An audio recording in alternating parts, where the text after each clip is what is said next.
Over the Line will resume in 1 minute.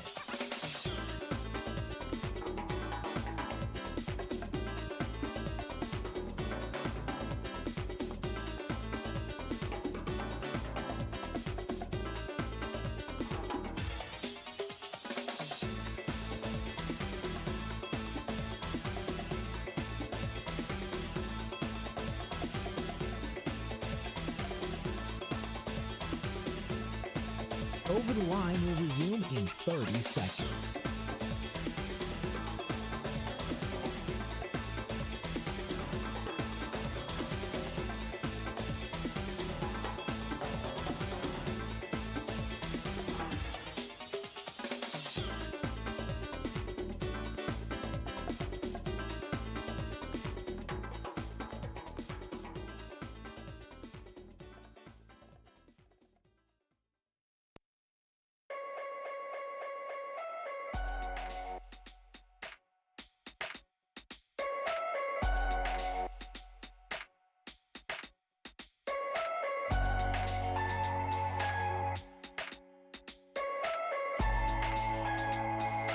All right, Brewers fans, how we feeling?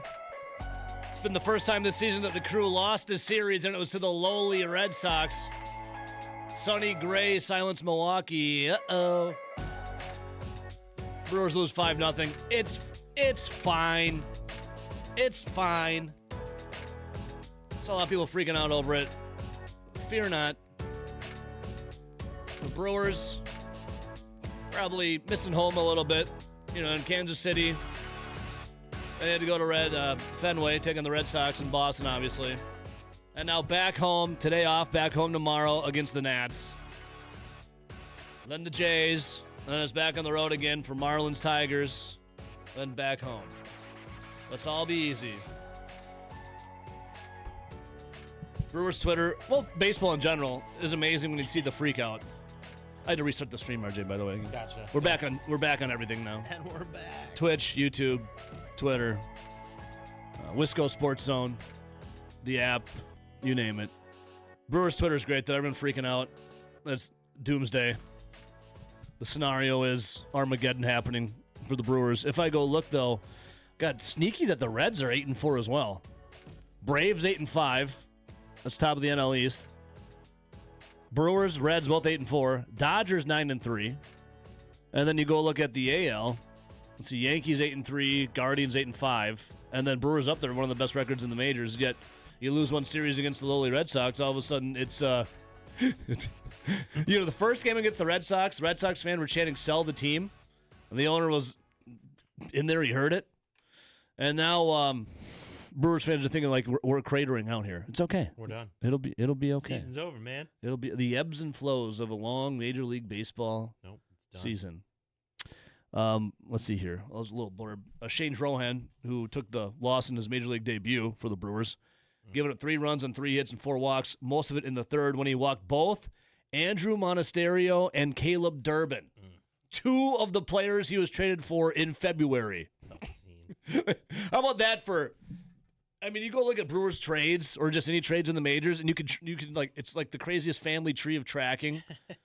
And now you go look at Shane Drohan getting his Major League debut, and he's walking Monasterio and Durbin, who were Brewers, and now they're Red Sox, you know. Yeah. All right, 608-321-1670, again off today, and then taking on the Nats tomorrow. Other than that, we're more focused on, and RJ's sweater is amazing. His hockey sweater. 4 p.m. today, Las Vegas. Badgers taking on North Dakota. Half an hour from now, Barry Richter's going to join us, who won a national championship. His dad, AD of the Badgers. Barry, national championship, all-time Badger, NHLer, Olympian. I mean, the hockey flow. Can you do more than he did in hockey? Incredible. I don't think so. I mean, we can. Barry's such a humble guy. Yes. He'd probably say a bunch of stuff he could, but we look up to him. Yeah, And absolutely. handsome fella too. Yeah. We love Bear. And then RJ, let's see here. Like, you got to be stoked. I'm not the biggest of hockey guys. I live kind of vicariously through you, through Barry and stuff. Like I'm pumped. How Yeah. pumped are you though? I mean, it's one of those where you saw this team earlier in the year, and when we were talking to Barry and things like that, and kind of going over the slide that happened after the tremendous start they were having. Where What was it? like 5 in a row they lost. 6. 6 in a row they lost. But then they finished the season 8-3. The third loss being the inexplicable loss to Ohio State in the Big Ten tournament. Yeah. And then they didn't have they had to have things happen for them to get into the NCAA tournament. Yeah, I mean, they were in it, but they needed all the favorites to end up winning their conference tournaments, which ended up happening because there were crazy upsets going on, like, all over the place. So, yeah, I guess backdooring it in, they became the 3rd seed in probably maybe the weakest regional. I'll take it. Yeah, and I talked to Corey about it.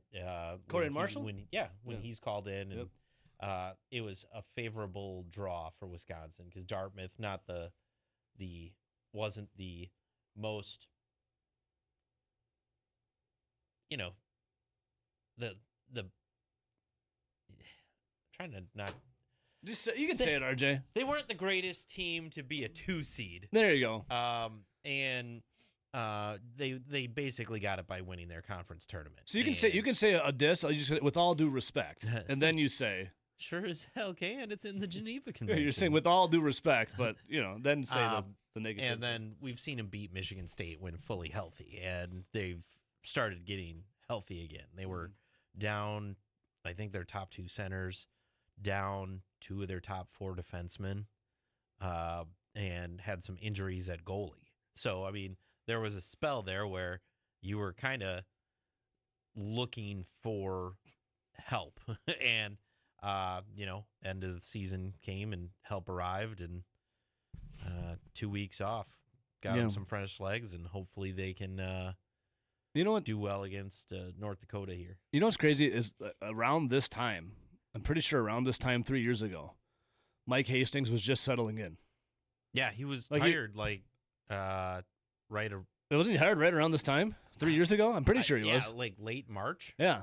And now, 3 years later, they're in a Frozen Four. First time in 16 years. Mm-hmm. Yeah, March 30th, his hire was announced. Oh, there you go. March 30th. And here we are. The process of rebuilding. And transfer portal has been, listen, we've seen transfer portal happen big time in college football. Yeah. Look at Indiana. And then college basketball, look at Michigan. And now college hockey. I mean, Wisconsin, hockey, though, in general, RJ, isn't, they're pretty familiar with guys coming and going, though. Yeah. Hockey's a always little a little different. Because you get guys with NHL rights. It's kind of like all depending on player development and all that kind of stuff. With the NHL rights, it's basically NHL teams telling somebody if they should stay or go. Yeah. It's like the Clash. Should I stay or should I go now? I think I was just scrolling through Twitter, and people are like, "Oh, look at that! Wisconsin beats Michigan State, and they already have guys playing in the NHL right now." Yeah. So they go from the NCAA playoffs to the hunt for NHL playoffs almost immediately. So yeah, it's a weird scenario where you can have that happen. Yeah. And it's not like baseball where, you get drafted in the middle of July. When is the baseball draft? Is that June or July? One of the two. And it's basically like, yeah, you'll go play some minor league, and then you'll come up next year. No, we need you right now. We need you now. All right, 608-321-1670 line 1. Good morning. It's Mike and Portage. Good morning. Mike and Portage. Good morning, brother. What's going on? Just got them devouring a beautiful continental breakfast at my hotel up here. Oh, the true continental man. Yeah. Well, 2 things in my hotel got to have. 1, it's got to be clean. 2, got to have a continental breakfast, baby. You've been at dirty hotels? I'm glad that your first thing about a hotel is it being number 1 clean. Yeah. Yes. I don't want to stay at the pay by the hour places along the Beltline. None of those. One time I checked into it was in Chicago. God, what was it? It was a nice hotel. What the hell was it? Is there a hotel called the Drake? Yeah. Yeah, the Drake. I think that's where it was in Chicago. And we walked in there, and I had to go to the bathroom really bad. And I walked in. We just checked in. Walked in, and there was a gigantic dookie in the toilet still. I said, Sharon, I said, well, this isn't mine. You know, I have to, but this isn't mine. We have Jen. My wife immediately called the front desk. They're like, yeah, there's a giant turd in our toilet. Like, oh my God, I'm so sorry. We got upgraded. Oh, nice. Upgraded to a nicer room. Hell yeah. I'm like, what's We stopping know- anyone from just saying that to begin with? Anyway, sorry, Mike. Yes. We know how you feel about you gotta have an adventure with your vacations. So I can see you being like, hey, how many people have been stabbed or shot in this hotel in the past year? They're like, oh, 3. Perfect. I'm staying right here. Need that adventure. Well, I've stayed we know in how some of you those are. seedy hotel things before. Like when I flew into Costa Rica, we got in there at like 10 o'clock at night, and we didn't get the rental car till like midnight, and our destination was like 3-4 hours away. And I'm driving in a third world country at 2 a.m. It's never been there before. Driving, and I was so tired. I'm like, Jen, we got to find somewhere to stay. We walked into 2 different Hiltons. They were all booked up, and they kind of looked at me like Jen and I wanted a room, by the hour. And, a little lost in translation. And then someone pointed us to the direction of a hotel that would take us, and it was one of those like pay by the hour ones. I never slept better in it though. I'll tell you that. That's The good. front desk guy was like, how much did you pay for her? Nothing. I pay everything for her. Everything was I paid in cash or colones, and then it was. I paid my life for her. It was very.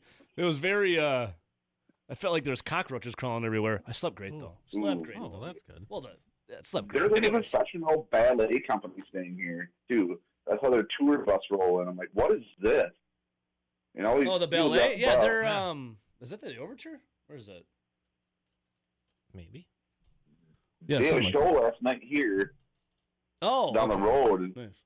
I'm staying in this hotel. I'm like, holy cow! But Nice. on Anyways. sport, let me for the sport. Let me for the sport. Yeah. Did you guys see 4 hole-in-ones during the par 3 competition yesterday for the Masters? Yeah.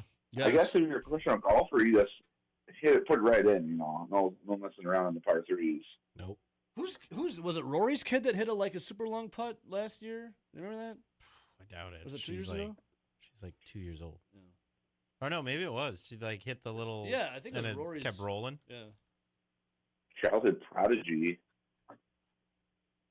Maybe the Let's probably should take a look at the Mike Casey thing. And be like, and realize the one right person in any group, in any organization, makes a difference. Yeah. Well, Oh, You know. okay.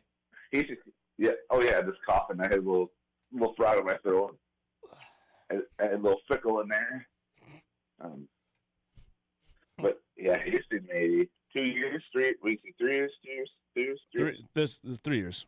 Third year. This 3 3 years, years. 3 Yeah. years. Hell yeah. Well, let's give them today. Let's give them Wisconsin. You got it, brother. We love you, Mike. I got Sunday. I'm going to be working in the Ash Group on Sunday watching the Masters, too, Right. so it's going to be a There great you go. weekend. That's not. I Go love it. Sparks. All right, brother. You go get him. All right. You go get them, brother. All right. See you. See you, Mike. See ya. I'm trying to do better at breaks. Phone call. Hang on. How about that, RJ? Well, look at that constraint I had from going to the second phone call. I mean, you always do it right when you come back, and then Yeah, they just gotta wait. by It's the the end long of break. By the end of the show, you're like, I gotta fit in like 11 minutes here in the last 8. Oh no. Well, every hour resets. It's a new adventure every hour. All right, this is Wisconsin hockey at the back door of their way in. We'll take it though. They don't ask how. Just ask how many. Correct. Mr. Mojo Rising. Backdoor man. We'll be right back.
Don't any of you have the guts to play for blood? This is Over the Line I'm your Huckleberry.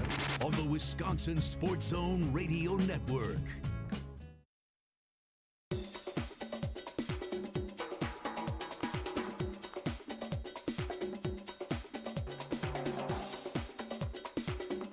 Over the Line will resume in 5 minutes.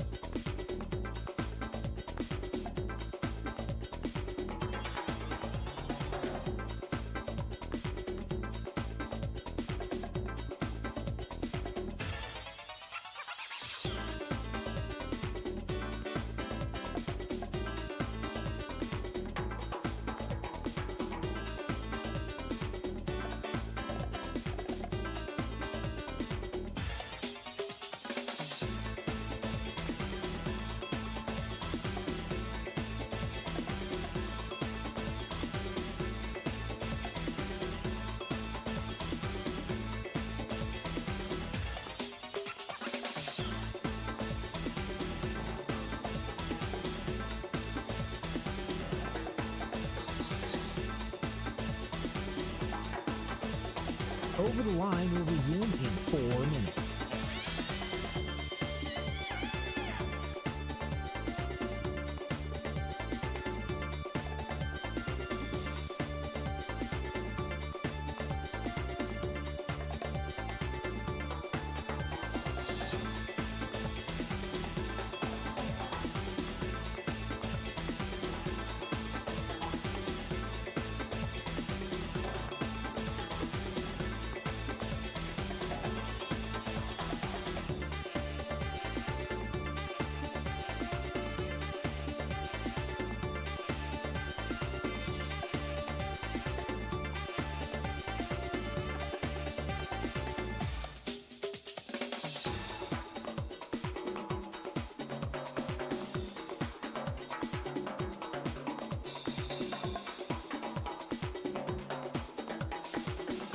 Over the Line will resume in 3 minutes.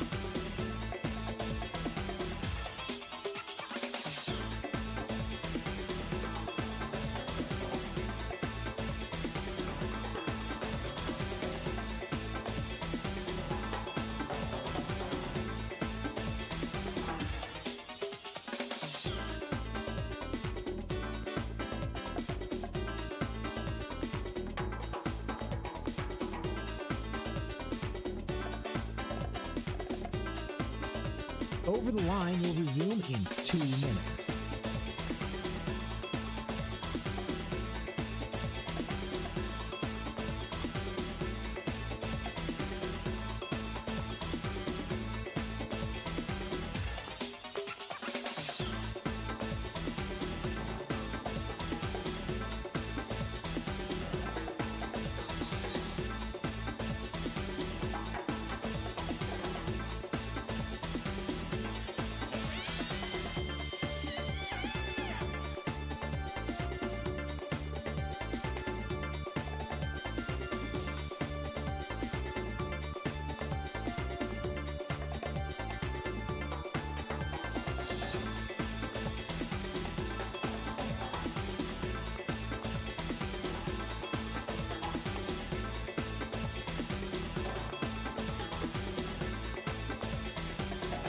Over the Line will resume in 1 minute.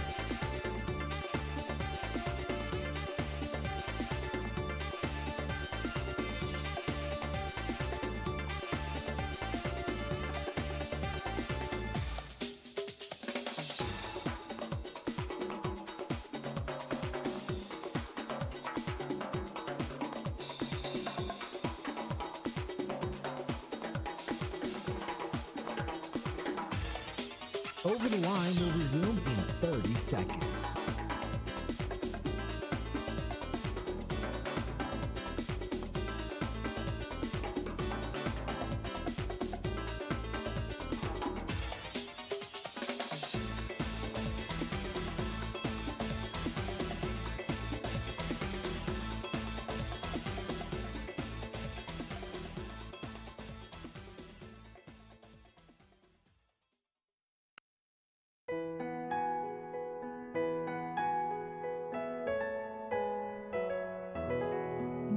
friends.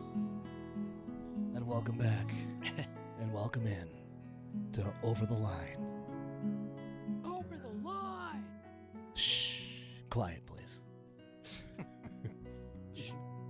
Shut your mouth. One of the great things about the Masters tournament, and we should be teeing off right about now, is the first group set to go. Let's see here. Check the leaderboard here. Have we teed off? I think we should have teed off by now. Well, they're not going to show anything because they don't post it until the hole's done. It's 6:40. 6:45. I have we're just teeing off now at the Masters. Maybe they're cracking some jokes like, "Hey, bud, how you gonna do this year?" This group 1 is United States John Kiefer and China's Ho Tong Ni. I do believe I'm saying that correctly. Apologies if I haven't. Sounds correct. Thank you. What I love about the Masters is the concession prices. Every sports stadium should please take note. The egg salad, $1.50. The pimento cheese sandwich, $1.50. Pork barbecue, $3. Oh, A savory tomato pie. Masters Club. What? Chicken salad on honey wheat. what's a savory tomato? Like, do you get a little pocket pizza? The savory tomato pie at the Masters, RJ. It's like a little kind of hot pocket. Oh yeah, a little pocket pizza. Little, All right. little hot pocket. Hot pocket. Yum. Wait, that's Red Robin. Oh wait. And Rory McIlroy, he had his dinner. And because he's won the Masters, he got his green jacket. How about this for the Masters champion dinner hosted by Rory McIlroy? Your appetizers included bacon wrapped dates. Oh, I love those. yeah. Peach and ricotta flatbread. Okay. Rock shrimp tempura. Damn. And elk sliders. A lot of protein there. A lot of protein. Your first course was yellowfin tuna carpaccio with foie gras. A toasted baguette with chives. The main course, your choices include a Wagyu filet mignon. Yep. Or a seared salmon. I'm going the mignon. Yeah. Going with that Wagyu. I'm going with the Wagyu. You think it's Joe Thomas's Wagyu? If Rory knows what's good for him, when the Masters do, they got their Wagyu beef from Joe Thomas at Hall of Fame Beefs. The sides, traditional Irish champ, which is a creamy mashed potato with scallions. Sauteed Brussels sprouts, glazed carrots with brown butter, It's like the most Irish thing ever. and some crispy Vidalia onion rings. With the onion Mm. rings. Onion. And the dessert, a sticky toffee pudding with vanilla ice cream. Okay. Everything about this isn't Irish until you get to the sides. Yeah. Creamy mashed potatoes, Brussels sprouts, carrots, and onion rings. There was I don't know Rory's what the master. onion rings are, but everything else, yeah, every other side is. I just imagine every dish is going to have potatoes in it. Well, hey, they're the side of potatoes. Our guy, Sports Pet, says, can you please talk like this the entire time of the show? Sure. Rory McIlroy said the vibe aimed for a menu that was personal to his Irish roots and career while being appealing to the past champions that were present. Tiger wasn't there, was he? I didn't Damn. know they had Wagyu beef in Ireland. Yeah, neither did I. Do they raise it there? I was in Ireland for about almost a month, a long time ago. And you didn't see any of the Wagyus? Well, I don't know if it's. I didn't see them for. I was just drunk for 3 weeks. Oh, okay. Well, I was seeing double. yeah. So you saw multiple. I drank a lot of Guinness and had a lot of Jameson. There you go.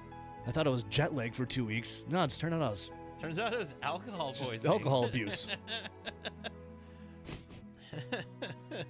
And the Irish just called it a normal day. Let's see here. The wine was accompanied by top-tier wines from Augusta National Cellar, including a 1990 Chateau Lafite Rothschild. Sure. You know, the Rothschilds even getting on the Of course they're in the wine business. Let's see, cost. Reports suggest it was one of the most expensive and high-quality meals in the tradition's history. So there you go.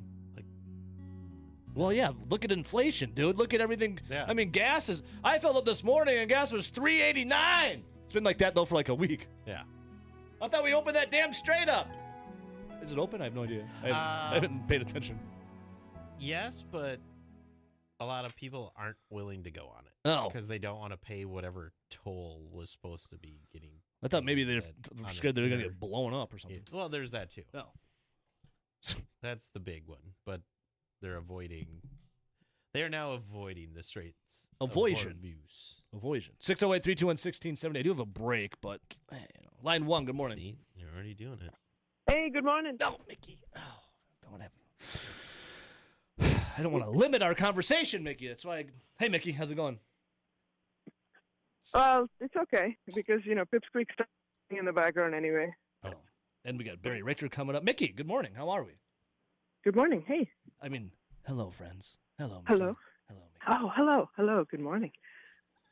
I can hear the birds chirping, azaleas blooming, the twice bloom azaleas. Don't they just smell divine? Absolutely. It is one of the most pleasant sights in the world to see this Georgia blue sky, warm sun, hear some towhees and some cardinals. The robins are out too. Yeah, we get those in Wisconsin though. Yeah, I saw a bunch of robins lately. Nothing. They're back. They're back. The robins are back. And yeah, can you tell I miss Georgia? Yeah, you were in. Pimento cheese, You were man. in Georgia. Georgia. Lived there for almost 10 years, over 10 years. 10 years. Mm-hmm. Damn, girl.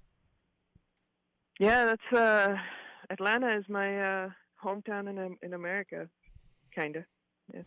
Yeah. A little bit. I'd say so. Kinda. If you call it that, I'll call it that. Georgia, one of the original Yeah. 13 colonies. Yes, indeed. Mm-hmm. And yeah, I do you know, believe it was the that's last why- of the 13. Also seceded. Yeah. Also tried to secede. Tried. What? Yeah, I mean the United States prevailed, right? Well, they, Kept no, the they didn't. kept the secessionists away from it. They did become the Confederate States of America. Hey, Mickey, what else you I got in your mean- mind? We just have limited time. We can go down the 13 colonies rabbit hole if you want, but yeah, I don't think there's time for finer points in Yeah. the Civil War, but yeah. US won. There you go. USA. Anyways. I'm pumped for the Masters. Probably going to throw it down in the background while I do my bench work with RNA today, Yep. and just listen to it. So Oh, bench yeah, work. first How much you time since- benching? Let's see, Yeah. probably like quarter pound. That Oh, okay. that sounds about You right. could bench the That's how bar, I much my bet. pipe You is. could bench the bar. A quarter pounder with cheese? Yes, Hell yeah. Mickey doesn't eat it's that. called a Royale. Do you know why? Royale with cheese. Well, what do they call a Whopper? I don't know. I didn't go to Burger King. First time since '94 that neither Mickelson or Tiger are playing. Yeah. It's kind of sad. 32 years ago. That's wild. I know. It's like that was my whole life. Basically, yeah. That's kind of sad. Yeah, didn't know since you gained consciousness a world where Mickelson and Tiger didn't play I know. in the Masters. So Yeah, that's it's sad. insane. Well, throw Yeah, it on at work, yeah. Mickey. Enjoy it. Maybe have a pimento cheese or egg salad or something to celebrate as well. Hopefully, pack that for a lunch. Absolutely. Yeah. Did you watch the Braves and Angels fight? Yes. Dude, That was awesome. Art. But When we get them, they're nice. You don't get good ones like that too often, so we enjoy them. Very little down. oh, absolutely. Walt Weiss taking down Soler. Oh man, that dude's awesome. Pro move. Pearl move. Mickey, anything Yeah. else very quickly? Nope. Gotta Hey. go. We love you. See you, Mickey. Yeah, someone's running me off on the radio. Yeah, bye. Hey. Somebody's running me off on the radio.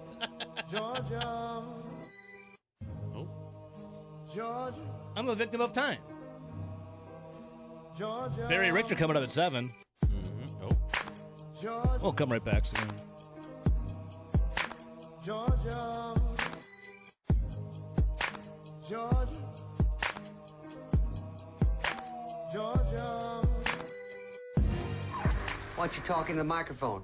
I got a backup mic right here. This is Over the Line. Check 1, 2. Testing, testing. Yeah, they both working, and guess what? They don't like no feedback. What's up? On the Wisconsin Sports Zone Radio Network.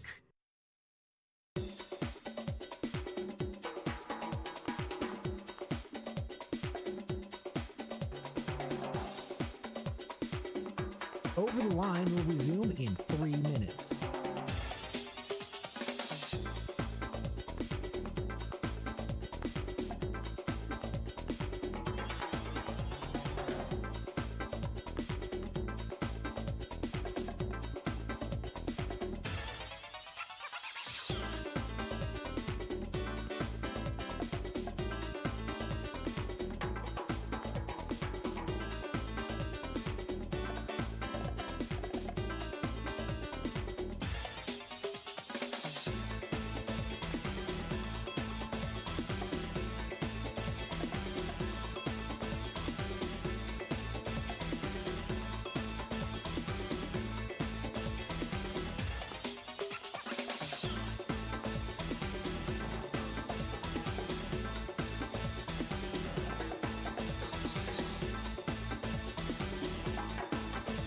Over the Line will resume in 2 minutes.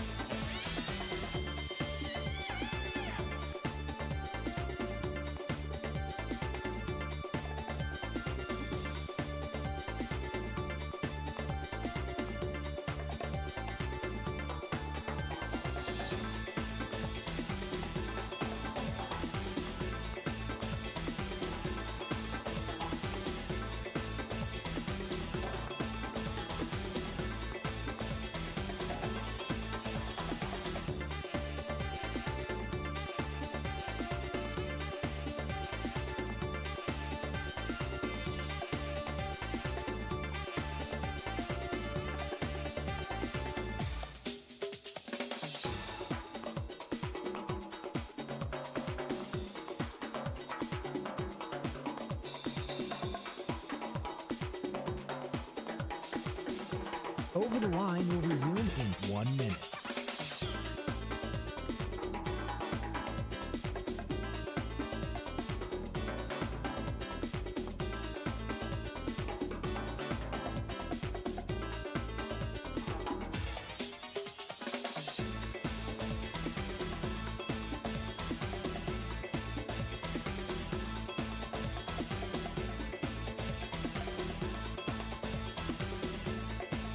Over the Line will resume in 30 seconds.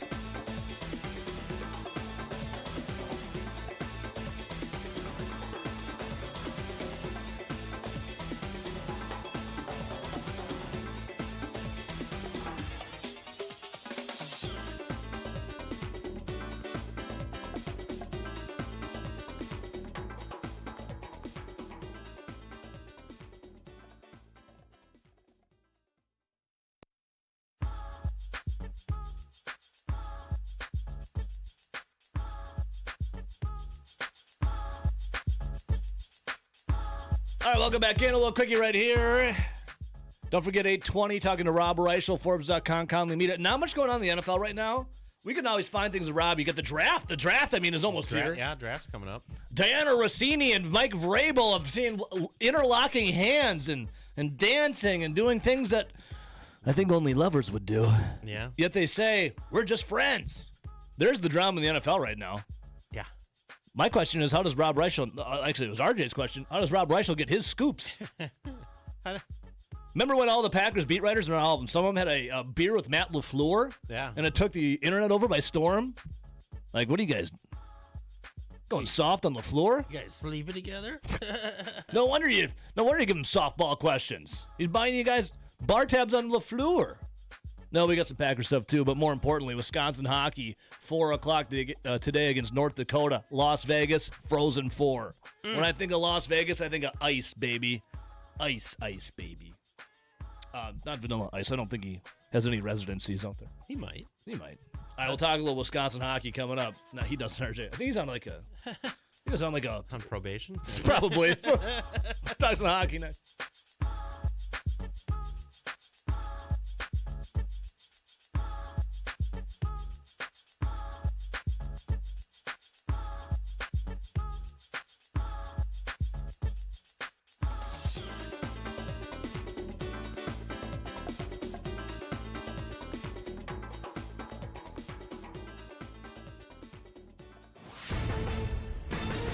This is a Wisconsin Sports Zone update. Well, the Brewers have dropped their first series of the season. That's after a 5-0 loss to Boston yesterday, allowing the Red Sox to take 2 of 3. Milwaukee just never got going against Sonny Gray. He went 6 1/3 innings, allowing just 3 hits and striking out 2. Shane Drohan got the start for the Crew, making his MLB debut against his former organization. Lasted just 2 2/3 innings, giving up 3 runs on 3 hits. Struggled with his command while walking 4 batters to take the loss. The Brewers now have today off before starting a series on Friday against the Nationals. Turning to Wisconsin football, they're back on the practice field today. The Badgers will have a different starting quarterback for a 5th straight season as Old Dominion quarterback Colton Joseph takes over. He's a dual threat, threw for over 2,500 yards and ran for more than 1,000 yards last season. He was asked, what does that athleticism do for him? Yeah, I think just making defenders miss and helping the O-line, whether it's a guy up the field, me stepping up, or, him washing him inside, me getting around him. It really just... my athleticism helps me, do that naturally, and I like to just get out there and give my guys chances to make plays, really. This will be practice number 6 for the Badgers. For nearly 40 years, ABC Wisconsin Apprenticeship has been helping men and women transform themselves into highly skilled trade professionals. These skills are in demand and provide strong wages and benefits for a bright future. If you're a hands-on person who likes the feeling when you get projects done, apprenticeship could be for you. Go to buildyourcareerwi.org or just search online for ABC of Wisconsin. The Bucks would fall to the Pistons last night in Detroit, 137-111. They're back in action tomorrow when they host the Nets. And finally, Wisconsin hockey will take on North Dakota in Las Vegas for the Frozen Four today. Face-off, that's at 4 o'clock. For the Wisconsin Sports Zone Network, I'm Ebo. Play it safe? Nah. You gotta fight for your right. We don't abide by your rules. Sometimes it's okay to get unruly. This is Over the Line from the Alpine Liquor Studio. Alpine Liquors, Dane County's largest independently owned liquor store, proudly serving DeForest and beyond.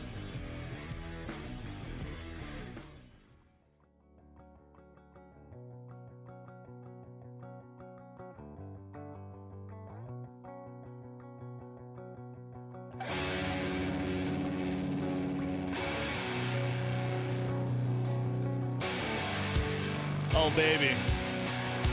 We must have been in Sapodica. We were reading each other's minds earlier this Game week. day. I had texted Barry. Where was that last week? Time flies, Barry. Maybe it was earlier this week. I'm like, hey, we got to get Barry Richter on the show. RJ, can you hear me over there, brother? I can hear you. And RJ's like, dude, you got to get Barry on. Either RJ's got the jersey, too. I know. This is a nice little sweater. Barry Richter, the pride of Wisconsin hockey, a national champion, an NHLer, an Olympian. Here to talk Wisconsin hockey. What's going on? What's going on, Bear? What's happening, How you man? doing, man? It's nice to see you. Nice to see you. Looking dapper as ever. Yeah, I got the... So, Barry, RJ sent me this, the hockey flow, dude. I'm growing my hair out, Bear. I got to know this. You to grow it out. You I know grow that. it out, man. How do you get the good hockey cabbage, man? Like, what do you do? Just let it go. Do you have to wear Let a it helmet a go. lot or something? Or Let it go and throw some product in what's the there. product you got? I'm looking for that look. What's the product? Is it pomade? Is it gel? Is it It's not it's not that crusty stuff. That Little you get Richter at spit? Walgreens. Yeah, you know what I mean? well, yeah, not Walgreens. We're not getting a The product Dep, at whatever Walgreens, that Barry. dippity doo Dep stuff. Yeah, this isn't the early '90s with No. the hard crusty Hard tips. crusty tips. No, RJ had sent me. Well, I mean, you tell the folks the picture you sent me, RJ. Oh, it's they were just hockey's Instagram page just was posting all the national championship pictures. Yeah, and like you are doesn't get old. You are center back of the 1990. Center back. I know. Yeah. Look a little younger. You look the same, dude. You do look this. You just have a shorter haircut. A little more. Yeah, and the only little difference more now you wear glasses. silver. Were you wearing glasses then in Little more- 1990? A little more platinum. Yeah, platinum. I like that. Seasoned, the seasoned veteran Barry Richter. Yeah. All right, so Bear, I mean, we were just talking about this before you came in. 3 years ago, around this time, Mike Hastings was hired. Yep. For Wisconsin hockey. I mean, from where they were 3 years ago to where they are now, what's a Wisconsin hockey legend like yourself think? Yeah, I mean, there's a whole story there, right? And he came in. Yeah, anytime you get a new coach, you got to retool the whole roster, right? And then he had the portal, so it's that whole gets accentuated, and he can bring in guys quickly and everything, and had a lot of success first year, and then all of a sudden took a step back last year, right, where they didn't make the playoffs, and then this year is just a tale of like it's. As I was telling RJ walking up here, just maybe he took a little nap for 6 games. The team did. Well, you came in when that slide was happening. Like Barry, what the hell is going on around here? But you watch the team, and they all had all the elements of a playoff team, an NCAA team. And what people have to understand, and the listeners, is that it's either 12 or 14 really get in to the NCAAs because you have at-large bids. So it's not like 68 or whatever it is now. You don't count the teams. first 4, Barry. yeah. And team number 28 can beat team number 1 on any given night. Any given night, that can happen in college hockey. So there's a lot more parity involved in the sport. And so for people to say they backed in, absolute nonsense. This team was a great team. They had some injuries. They still have injuries where people, no one talks about these things where Logan Hensler, a first-round draft pick defenseman, is out. He hasn't played the last couple months. The research department tapped me on the shoulder. Oh, There are 6 automatic bids, so 10 at-large bids. That's not a lot. It's just not a lot. So there is no backing into this. And then you also have Scholes, another defenseman that's been out, with a major. He might actually get some time. He's been skating and everything. But you take 2 solid defensemen away from 6 defensemen. That ain't good because I'm a defenseman. I know what that's like. They chew up a lot of minutes. So, anyways, they're there right now. So I played the Doors. Excited. Everyone's super excited. I played the Doors backdoor man talking about it. So I didn't mean to come off. I thought that was for. Well, we love our Strobes. How's Strobes doing, by the way? He's doing great, man. Where's Mark Strobel at now? Is he in Minnesota? He's coaching high school hockey in Minnesota. Good for him, man. We miss awesome. Strobes. Last time I saw him, I ran him at Costco. I said, "Hey, can I get you a hot dog for $1.50?" He said, "No, thanks. I'm watching my weight a little bit." Yeah. No, but Barry, what's it mean to have the freshmen on this team though? Like the influx of new blood in this program. Oh my God, the freshmen are great. I mean, that's and what I was going to talk about, number 2, you just got to watch number 2, Luke Osborne, and he's only going to be there maybe one more year. This kid is really, really solid, and he doesn't play like a freshman. Takes care, puck possession, has a lot of intensity, makes great moves out there. But this is going to be a hard game. Listen, this is not a regular season. This is North Dakota, which is and they're favored to win. By the way, they're minus 200 in Vegas. This is not, and obviously the Badgers are 4th out of the 4. In terms of who's going to win it, right? So they're exactly the same type of teams, right? They have some bigger defensemen, so that's going to be something where they're going to have to get gritty. I mean, the Badgers are going to have to get some really gritty, greasy goals in front of them. They're going to have to pay the price. They will have to pay the price to get goals because this team is physical. They're exact mirror of themselves. Maybe just add a little bit touch, better level. The beginning of the season, I mean, the Badgers are just off on gangbusters, dudes. They're beating the brakes half everyone, winning that, and then they had that little slide, and now obviously they're in the Frozen Four. How much do you look at what happened in the regular season to where they were now, or is it completely reset? It's just a reset. I mean, you look at what they did in the playoffs, and I was talking to someone the other day is that they're watching the game, and actually the husband is like left with 5 minutes left in the game. 3-1, right? I'm out of here, I don't know dude. if you want to do that. Yeah. Anyways, so, but the resiliency and the excitement that is around the program with the players, the alums, the fans, I mean, to get back to the Final Four, to get back there is just great, right? They haven't done it since 2010. It's been 16 years, Barry. It's been a long time. They won it in 06, in the 90. I mean, there's been some gaps there, right? For the program to get back there, and to have Hastings do it in the 3rd year, it's just great, right? And this coaching staff has done an unbelievable job. The kids are good kids. They embrace the alumni. We're just super pumped. We're really excited. I'm going to have a couple guys over today watching, some 90 guys with me watching the game. Really? So, yeah. Awesome, man. Well, Barry, I mean, I'll be working remote. Yeah. I'll be working remote around that time, too. 1990, Barry, last time, that was when you were champion, then 2006. Yep. That's 16 years. Yeah. 60. It's been a long. 2010. I mean, the last time they've been to the Frozen Four, 2010 to 16 years but now. That's been 20 years since they've won it. Yeah. I mean, it's it's a great step to get there, and anything can happen. You run into hot goaltending. You get some special teams. They do got to tighten up the special teams. I don't like, that's one thing is that their penalty kill, which has been actually better as of later. So if you look at the stat, it's not great. It's, it's like 77% and everything. You got to get that at 82.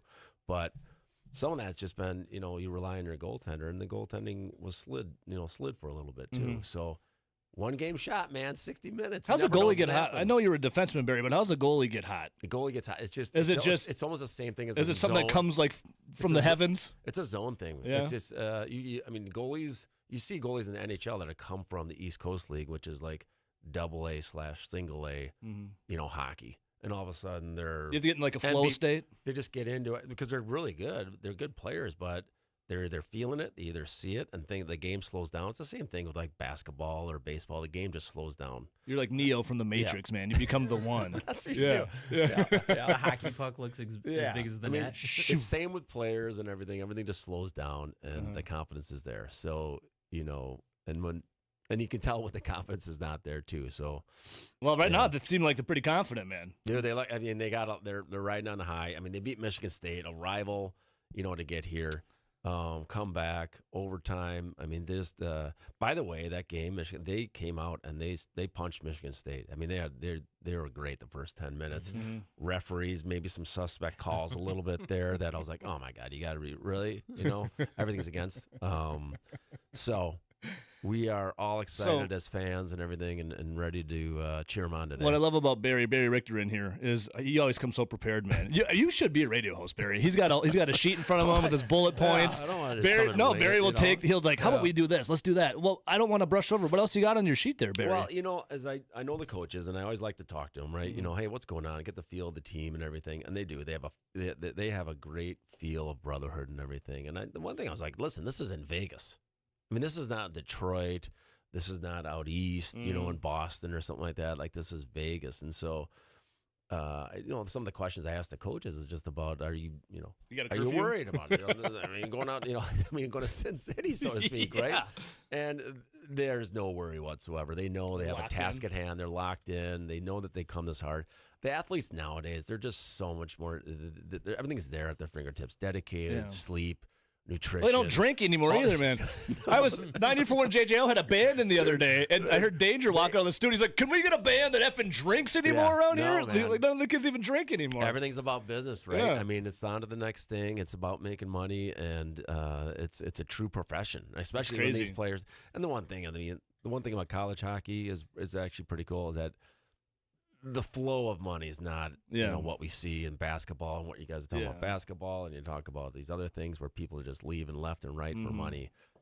At least hockey's not touched like that, and is still a sort of true college sport. Sure, so it's sort of cool. So Barry, what you were talking about, is it hard to be on the road that long?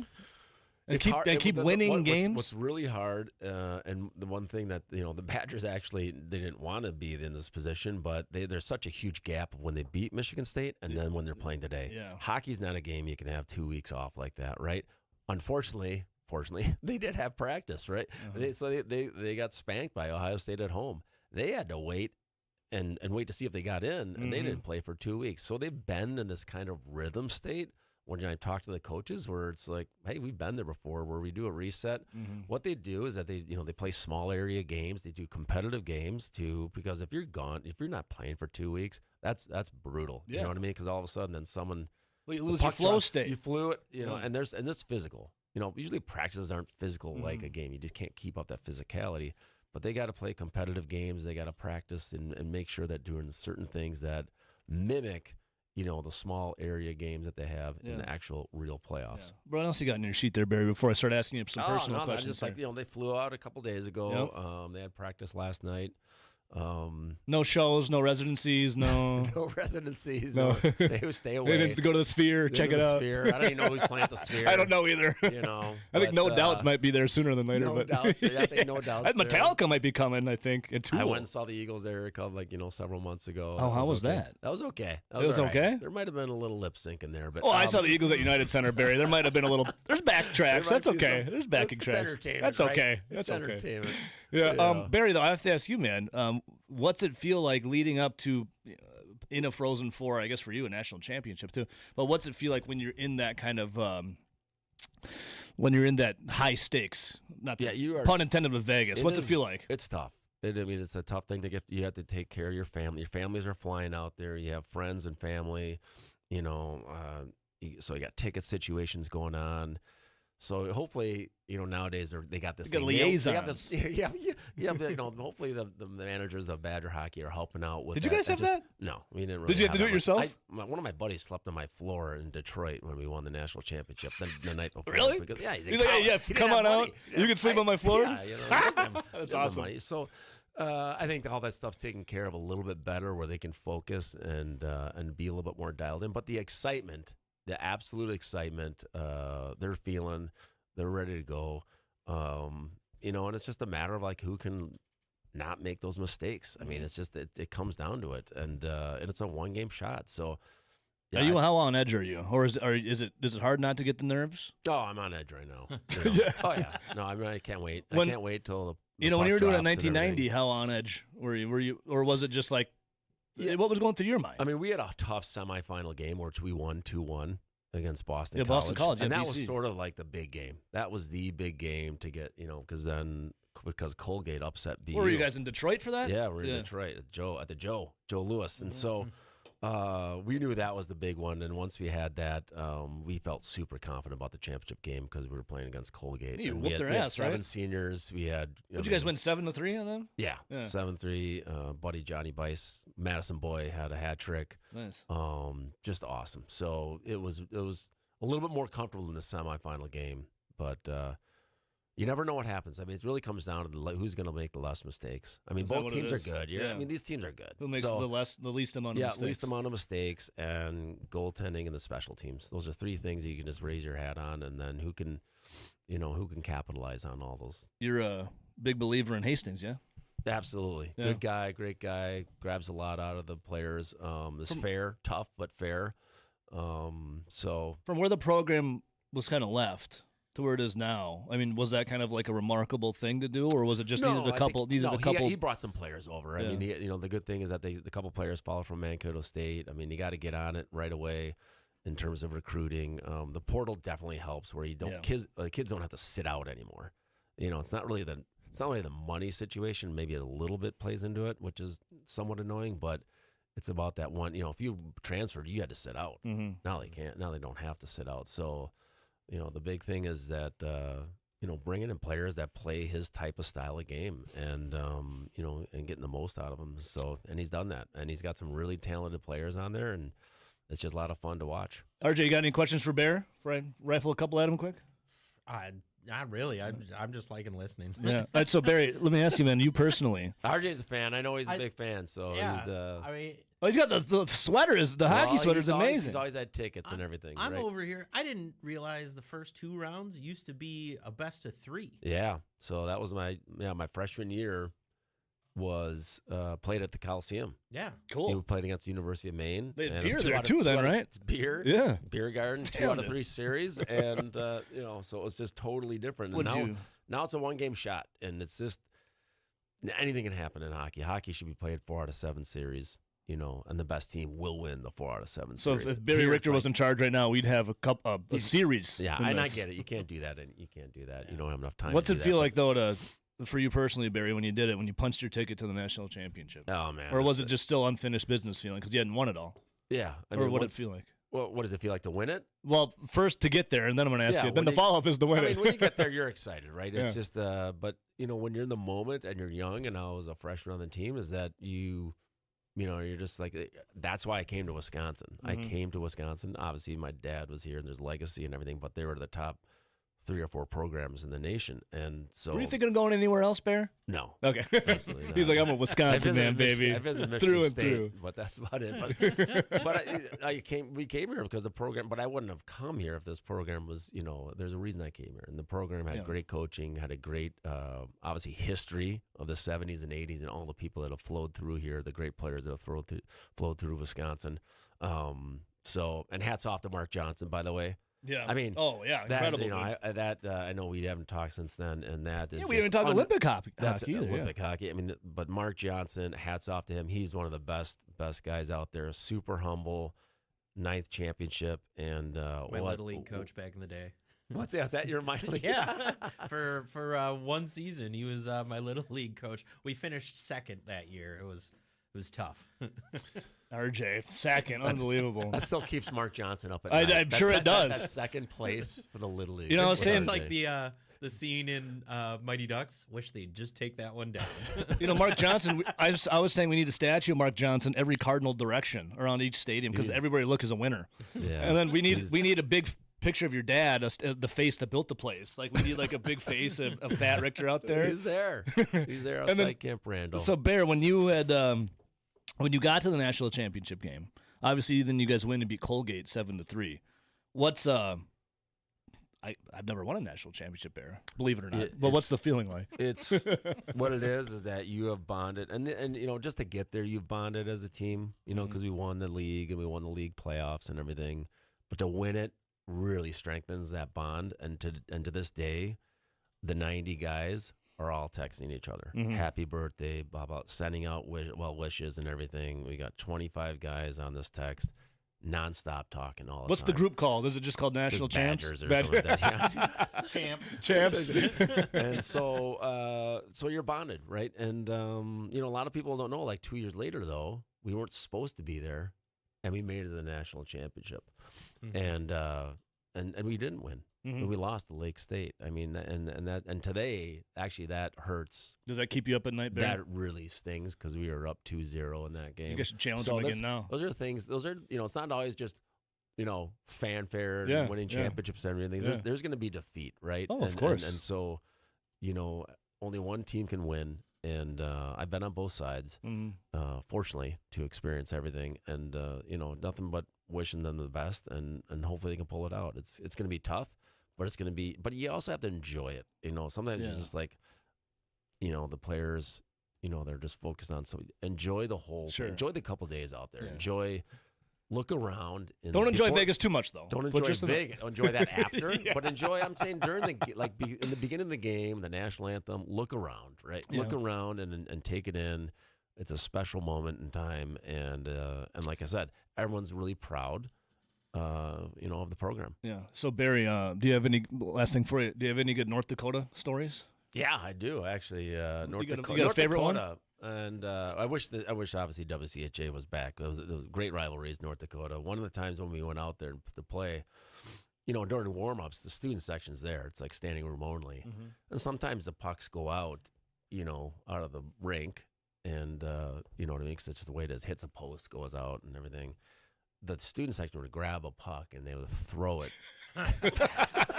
They wouldn't toss it. They would throw it. Throw it in like a baseball. You know, it's not a foam puck. I mean, these things are rubber, and you don't. You know, they're coming at you.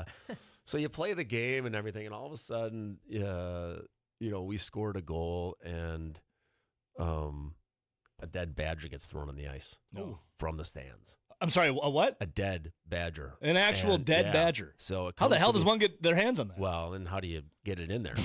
Right? So the North Dakota fan actually got thrown in jail because it was an endangered species. What? Oh, yeah. No, the guy got thrown in jail because he threw a dead badger on the ice. That's insane. Yeah, it's crazy. Yeah, so that's probably one of the craziest things you've ever seen. Fun stories. A dead badger get thrown.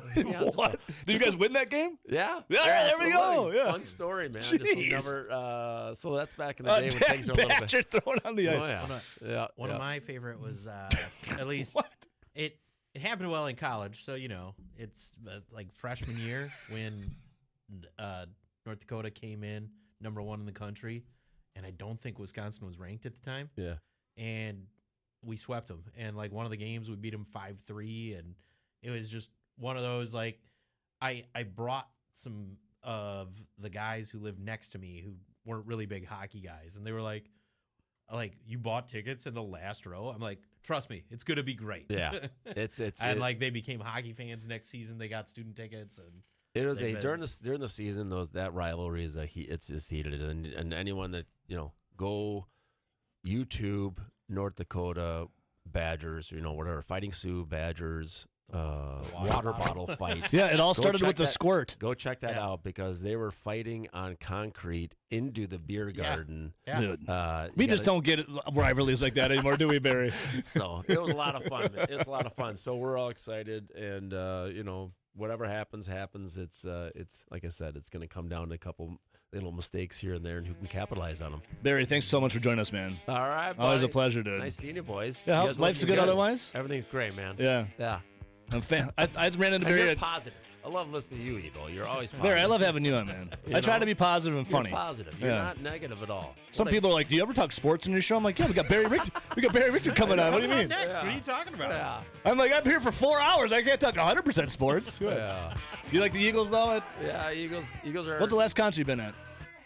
Treaty Oak Revival. I went. Oh, you were saw telling me them in about that. Knoxville. Yeah. I went down to Knoxville. I just saw Zach Wild, Black Label Oh, Society. yeah. There we Just go. ripped it up, dude. He did Zach Sabbath, and then he did Black Label Society. Did he do something? It was badass, dude. Yeah. It was awesome. A nice little video he sent. Oh, yeah, I did send it. Yeah, I was feeling myself, I think. Guys are shredding. Yeah. Barry, we love you, man. All right. And have fun with the 1990 boys. You bet. Take Big, care, buddy. big party at the Richter residence. We'll be over. The RJ and I are coming. We invited ourselves. We were alive at that point, so we're there. That was 2. Come on over. All right, there he goes, Barry Richter. Welcome right back.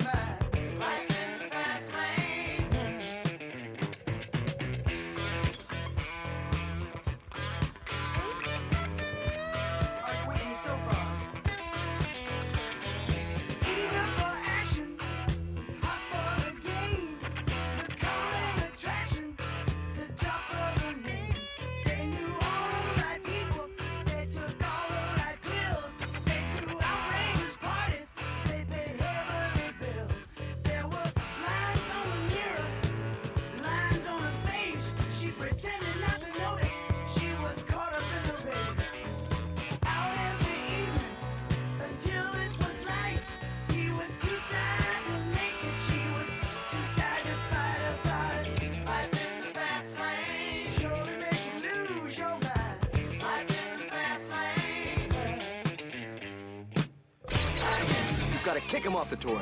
He's not breaking any rules. This is Over the Line It's a disgrace to the game. on the Wisconsin Sports Zone Radio Network.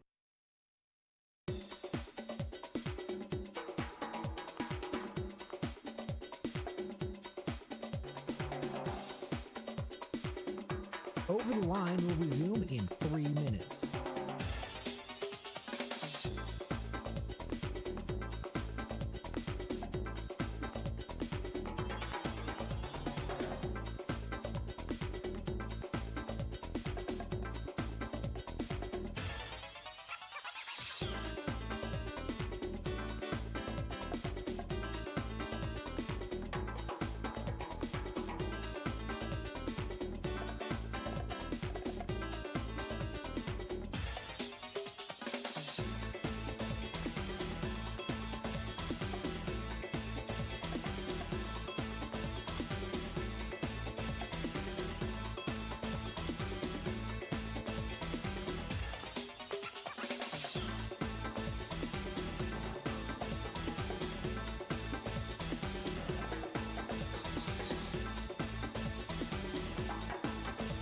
Over the Line will resume in 2 minutes.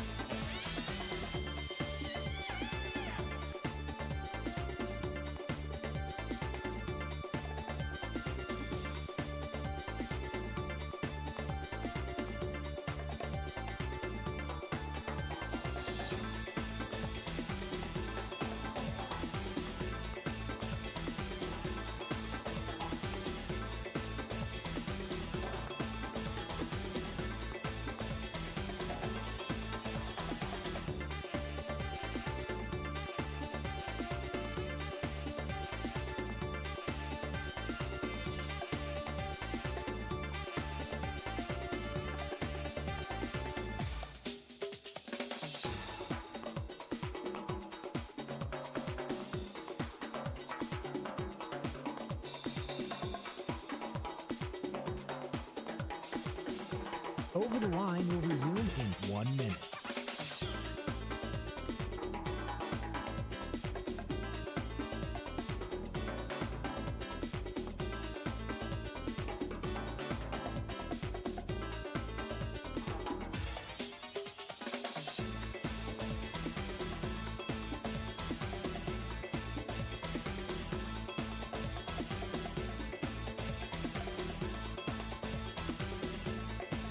Over the Line will resume in 30 seconds.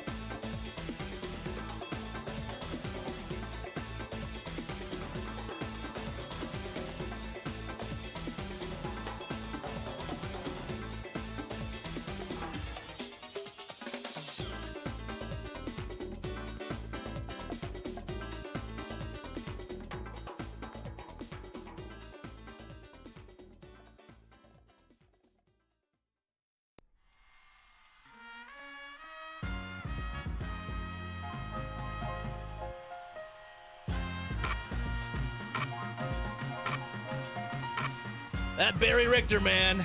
Yeah. One cool cat. Cooler than a motorcycle. Cooler than the flip side of a pillow. Cooler than a cucumber. Let's all be three little Fonzies. And what's Fonzie? Cool. Cool. Yolanda. Be cool, Yolanda. Be cool, baby. Yeah, Barry Richter, he's awesome, man. And the hockey flow. I want that hairstyle. I think my forehead's too big for that, though. I can't do it. I got rather thin hair. This is my hockey flow right now. So You're the enforcer cut, RJ. Yeah. All right, 608-321-1670. Thanks for waiting on hold, line 1. What do we got? What's up? What's up, Pervert? Market Plunger. What's up, dude? What's going on? Yeah. Barry Richter. So I grew up with Barry's younger brother, TR. Oh, nice. Good. Barry was so cool, but I'd say this. When I was a little kid, it was right after they won the national championship. And we used to, there was a park halfway between Barry's house, his parents' house, and my house, like Bride Park. And we went down there. It was like maybe 2 weeks after. And there's Barry Richter shooting hoops, and we were little kids like, oh, wow, that's awesome. So we went and got Sports Illustrated that showed their national championship, and he autographed it. But the thing I will never forget is his beautiful hockey hair, man. The mullet he had was, to this day, was one of the greatest. And he always had such sweet hair when I was a kid. He really did. He still does, dude. I'm telling you. It's still the flow is crazy. Oh, I'll have to check it out. I wish, if you can find the picture of him it's a picture of them with the national title trophy on the ice in Sports Illustrated. I think it shows him with his helmet off, and it was just the dopest hair, dude. Seriously. It was maybe I'm remembering it wrong, but it was a mix between like Dolph Lundgren and like Van Damme. It was just sweet. I think you might be remembering it wrong. I don't know. It was pretty sweet. I just remember though, there he was, and the hair, the hair, sweet. The hockey flow, baby. Oh. Yeah. No, the Richters are good people, man, and his mom and dad are. Yeah. Mark, are you still there, Market Pledger? Oh. Big Richters cut him off. The Richters would never cut him off. No, whatever the bizarro Richter family is cut him off. The Richters are great. We love Barry, and the whole fam's awesome. Pat, his dad, awesome guy. I mean, they're all great people. All right, 608-321-1670. I'm not sure what happened there, Market Plunger. Again, your phone kind of cut out there. Market Plunger, though, he has been known to come to Monks and Sun Prairie. Yeah. Thorson and Heilprin. Today's Thursday, 6 to 7 tonight. I think it's our second to last one until the season concludes, and then we go dark for a little bit. And then usually we reconvene. We'll see. Mm-hmm. All right, I do want to get, speaking of Wisconsin, I do want to get to Colton Joseph. I got some audio from the Badgers quarterback. We'll have to get to that, too. As he talked on Tuesday afternoon, I was gone yesterday. I said, I'm playing it today. And I'm all in on Colton Joseph. Kate said she thought she just saw him driving around in a Jeep yesterday. Windows down, blasting some music. She's like, that's my quarterback right there. All right, we'll take a little break here. Stick around, be right back. Look at our life now. We're tattered and torn. We fuss and we fight and delight in the tears that we cry until dawn. Oh, hold me now. Oh, warm my heart. Stay with me. Let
not be serious! This is Over the Line on the Wisconsin Sports Zone Radio Network.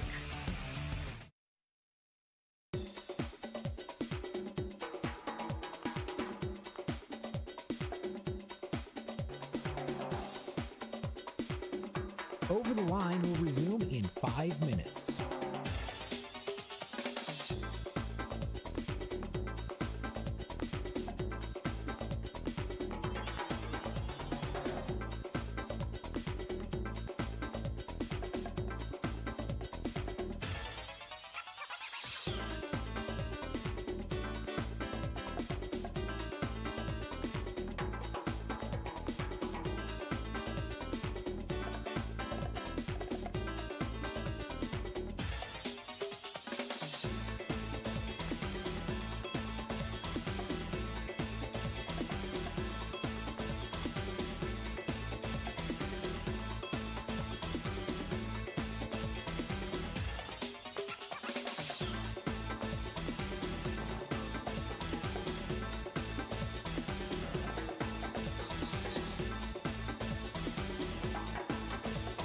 Over the Line will resume in 4 minutes.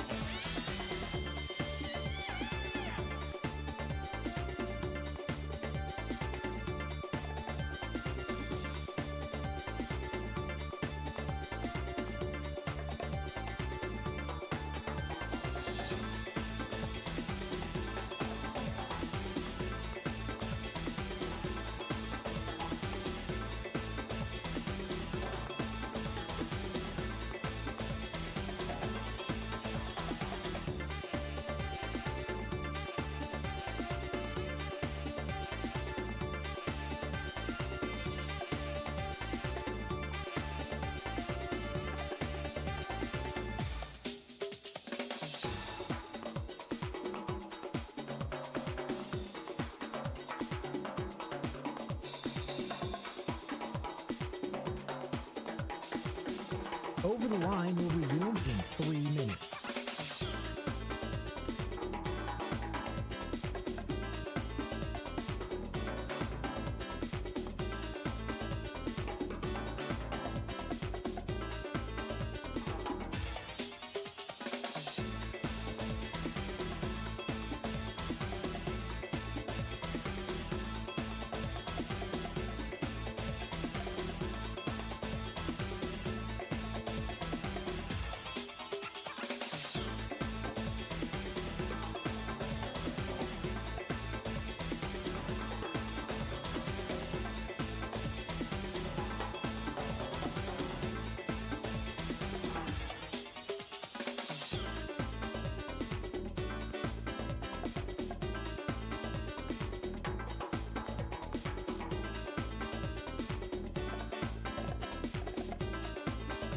Over the Line will resume in 2 minutes.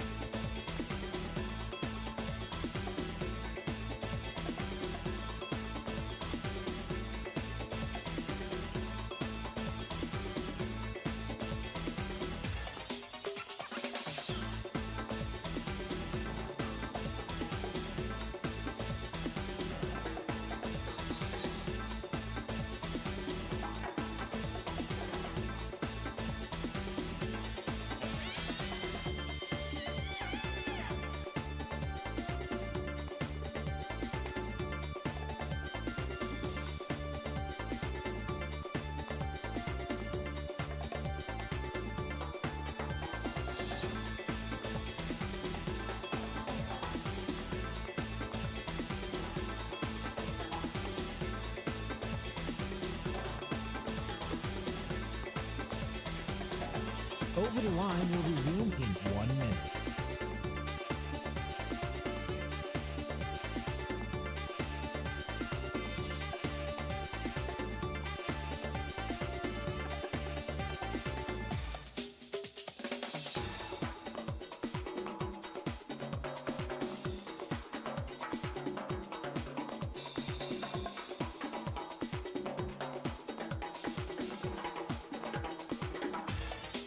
Over the Line will resume in 30 seconds.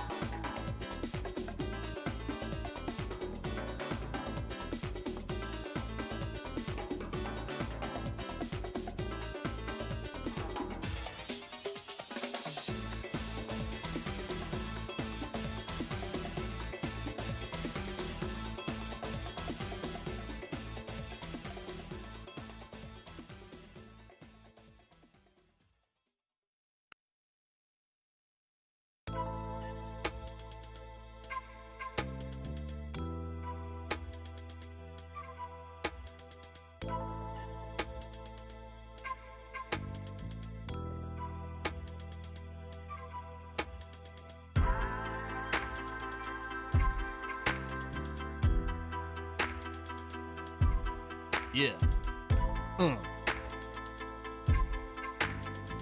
Sometime I'll feel that beat, RJ. Let it ride. Let it ride a bit, RJ. Let it ride, RJ.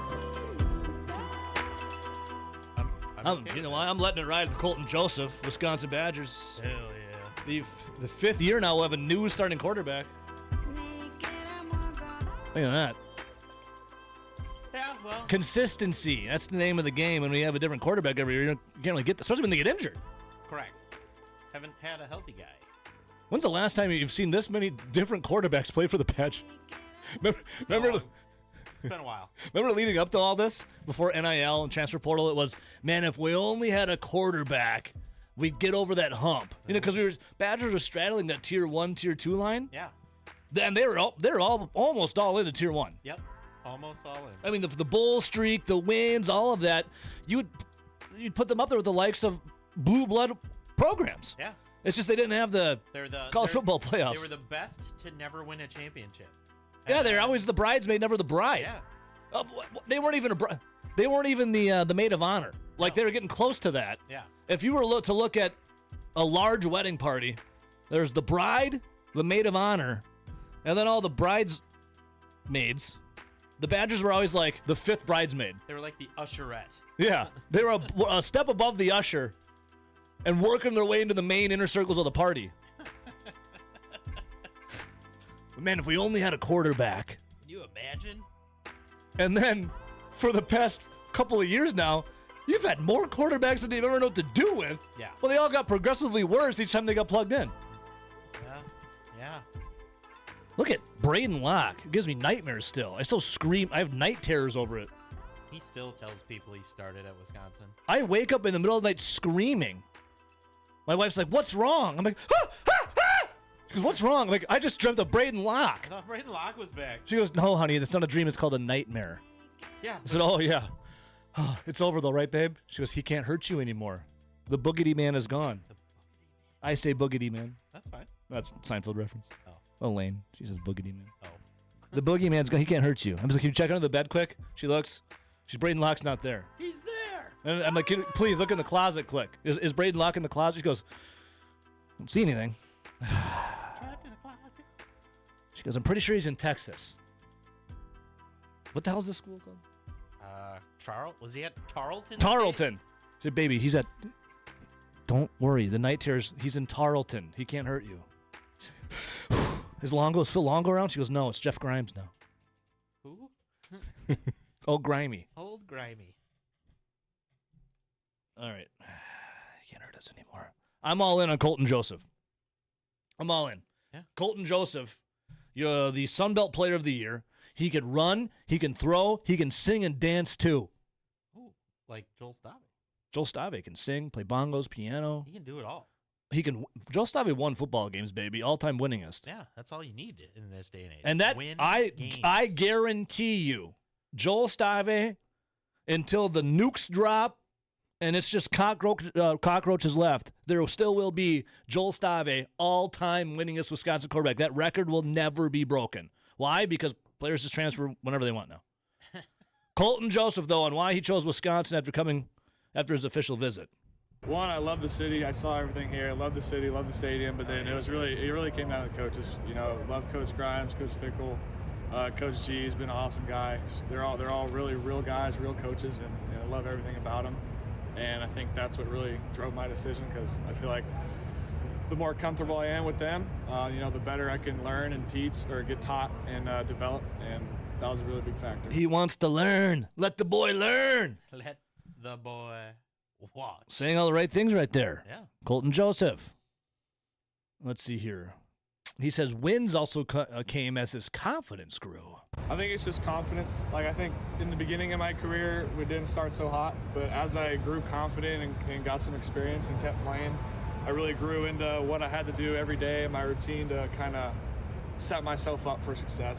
And I think I can improve on that every day. My process every day, just keep, getting better and finding what I need to do to, come out here and lead and help the team win. I love it. Confident guy, right? Can't not love it. Joseph also talks on how Grimy sold him on the offense. He just pulled up clips from back in his, the Also past Braden couple Locke. of years Oh, okay. of what he's done with quarterbacks with my skill set. And, he put a really big, long cut up together. And I saw everything about what my skill set can do with this offense. And it really, it was an enlightening moment when I figured out all the tricks and stuff he has to get me in space with the ball and even just the route concepts, it was all great stuff to, build on my skill set. Listen, again, the guy can sling the rock over 2,500 yards, throwing, also over 1,000 yards rushing. Again, he can throw, he can run, he can sing and dance too. Colton, on his scrambling ability, here's Colton Joseph. Yeah, I think just making defenders miss and helping the O-line, whether it's a guy up the field, me stepping up, or, him washing him inside, me getting around him. Really just my athleticism helps me, do that naturally, and I like to just get out there and give my guys chances to make plays, really, because they're the ones doing it. I'm just back there like a point guard giving them the ball. They're the ones that, out there running the routes, catching the balls and whatnot. He's like a point guard, RJ. We like that. Yeah. We love to hear that. Like Nick Boyd. I mean, we'll take that. Yeah. I'd take a Nick Boyd running point for the Badger football team. Let's do it. Yeah. All right, here we go. How would Colton Joseph describe himself to the fans out there? Just a fun guy who likes to bring the energy out here, whether it's a first down signal or a little touchdown celly or just hyping the guys up before the games and practices. Really just like to have fun out here. That's the most important part. Hey. Have fun. He just likes to have fun, man.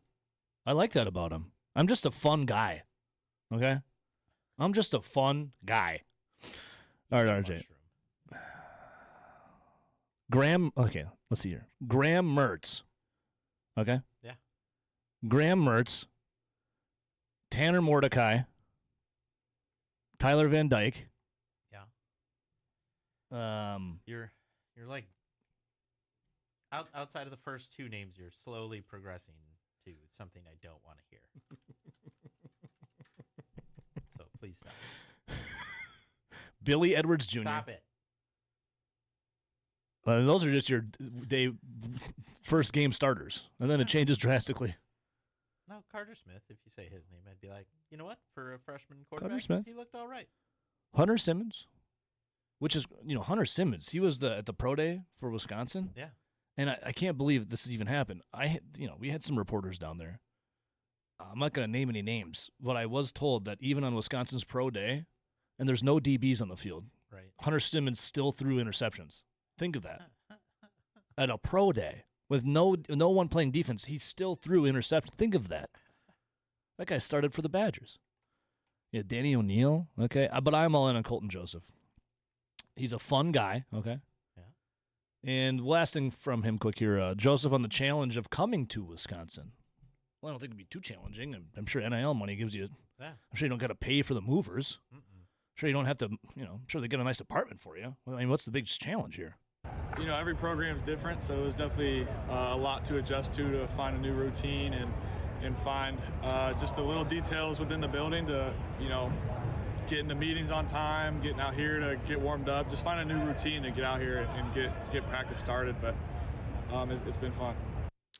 Oh, he meant on the program itself. Gotcha. Okay. They hate rating. Whoa. Hang on a second. Hang on a second there.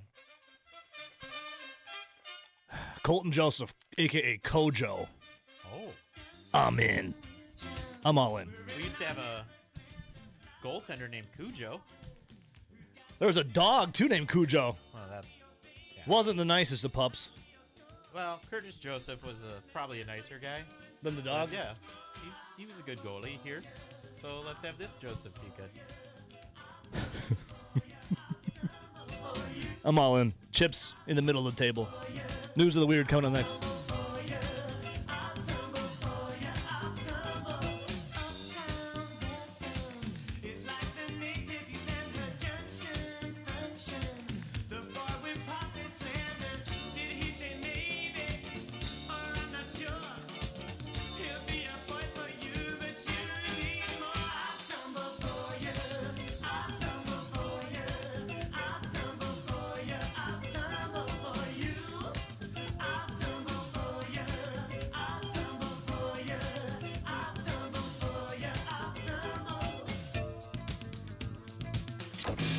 This is Over the Line You know, society's got no hold on this outlaw. on the Wisconsin Sports Zone Radio Network.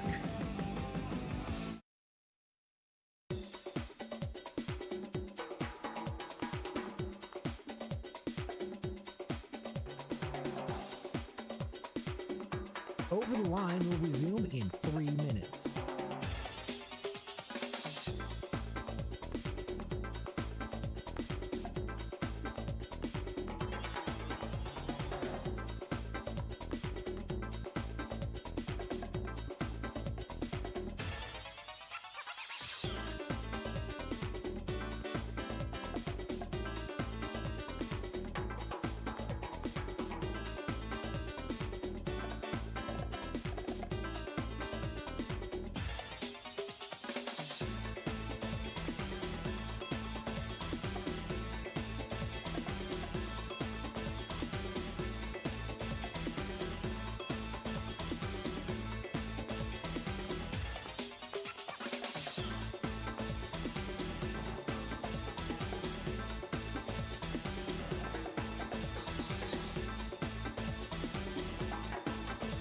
Over the Line will resume in 2 minutes.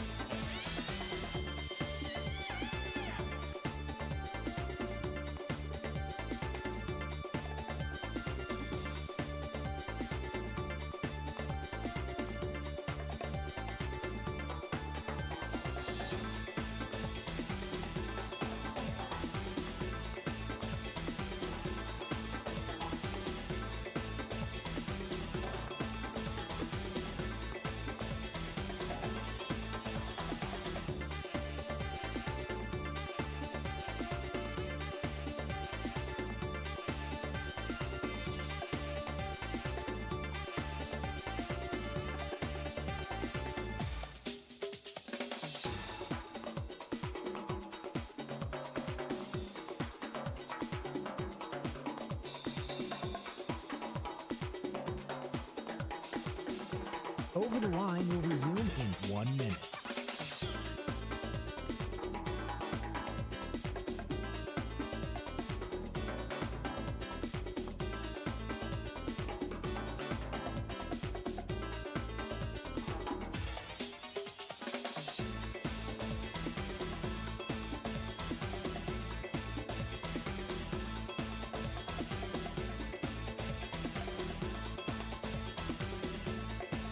Over the Line will resume in 30 seconds.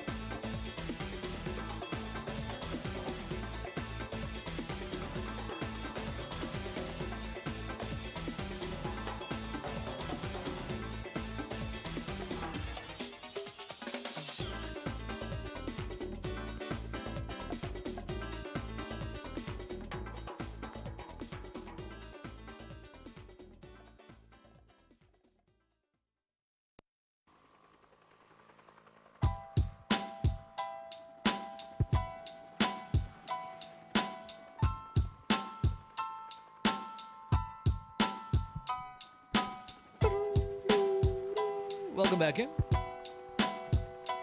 You know, some big egos for News of the Weird, especially when it comes to fishing. By the way, fishing with Tony Puccio. Oh, my man. That's coming back soon, right? That's so back, baby. We love fishing with Tony. Hell yeah. But for your News of the Weird, you know, we've had some News of the Weird with fishing. Remember those walleye fishermen that were shoving sinkers into the walleyes, even though they're fish, to make them way more, and then they were cheating in tournaments, getting money, and then they got caught? They got caught. Well, they got caught. Oh, some guys, don't say that to me. You know, some guys, they like to lie about how big some things are. A lot of it comes from fishing.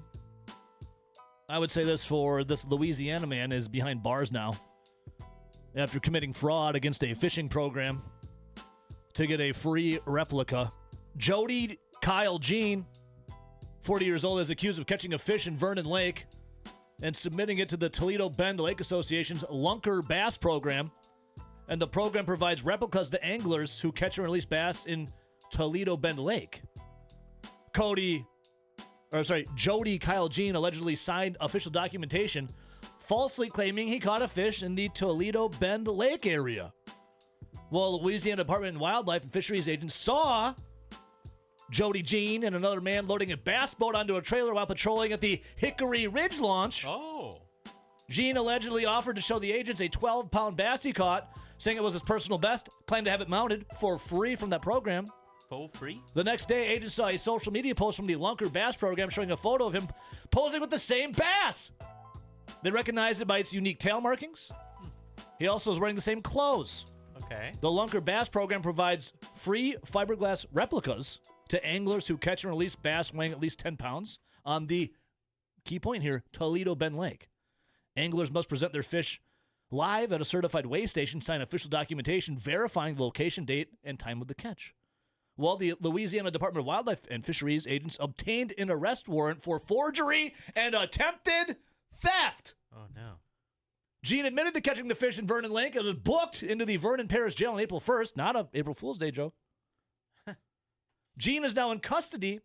Attempted theft carries a fine of up to $1,000 and 6 months in jail, while forgery carries a fine up to $5,000 and up to 10 years in jail.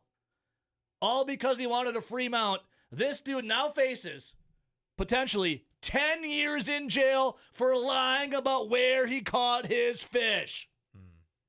Not the size of it. Where he caught it. Where he caught it. Up to 10 years in the clink. Man, was it worth it? That's a 12-pound bass, RJ. That's a pretty big bass, boy. No, I get it. But like, That's a big bass, boy. Is it worth it? I don't know. Did he put his thing down, flip it, and reverse it? That's what I'm asking. It sounds like he did, and that's what's going on here. By the way, his shirt is incredible. What is it? It says "Just a Dad." I'm just a dad. Just a dad. I'm just a dad trying to find someone to mount my fish. I'm just a dad. I want to mount my fish for free. Up to 10 years in jail for lying about where he caught his fish. Now innocent until proven guilty, but again, the police got him with talking to him at the lake, talking about his fish, seeing his fish on the lake, and photos of said fish, until he went to another lake to say, I caught it here. Just catch and release. You save yourself 10 years in the clink. You do. You can take a picture of it, you can take the measurements of it, and then you could get a replica of it. You could save the measurements and the picture, save up for, your mount, and then you can get a mount of it, a replica of it. Boom. Catch and release, baby. Now he saves up to 10 years in the clink. Sucks when you get caught doing stuff. Will he go fishing again? Well, maybe not for What 10 if years. that's part of his probation? No fishing for you. No fishing. But I can't. You're serving 10 and I then can't. no fishing. I gotta fish. I'm just a dad. Okay, we'll go right back.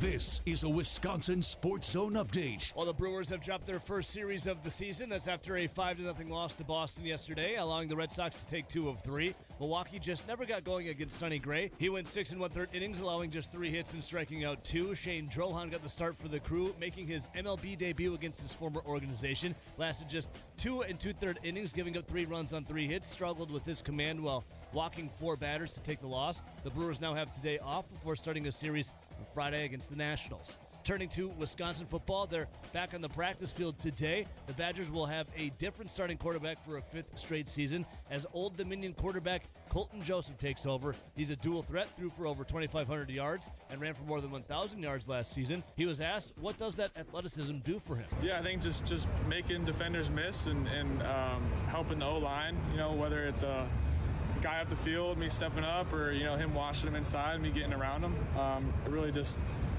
my athleticism helps me, do that naturally, and I like to just get out there and give my guys chances to make plays, really. This will be practice number 6 for the Badgers. For nearly 40 years, ABC Wisconsin Apprenticeship has been helping men and women transform themselves into highly skilled trade professionals. These skills are in demand and provide strong wages and benefits for a bright future.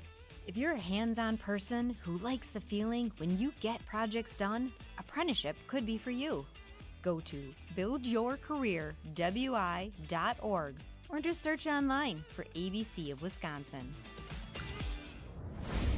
The Bucks would fall to the Pistons last night in Detroit, 137-111. They're back in action tomorrow when they host the Nets. And finally, Wisconsin hockey will take on North Dakota in Las Vegas for the Frozen Four today. Face-off, that's at 4 o'clock. For the Wisconsin Sports Zone Network, I'm Ebo. Play it safe? Nah. You gotta fight for your right. We don't abide by your rules. Sometimes it's okay to get unruly.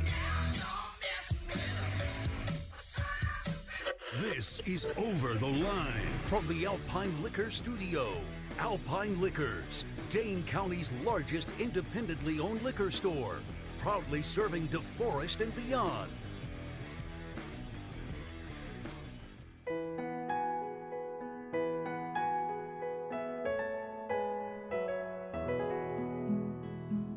Hello, friends, and welcome in to Over the Line. As we're here enjoying the sounds of Augusta, the Masters theme song. The birds are chirping and the azaleas are in full bloom. The pimento cheese and egg salad sandwiches still $1.50 and still absolutely delicious. I remind you, please, no phones. And to have a little golf etiquette out there. This isn't like Happy Gilmore where you can get drunk and scream. Please, respect the course and respect one another. The Masters, a tradition unlike any other. We look down at the leaderboard where Jose Maria Azabal is 2 under. He's in first, and at second, Angel Cabrera, who, yes, was in prison in Brazil and Argentina for around 30 months for domestic violence. But he is a past champion, so he does have lifetime eligibility.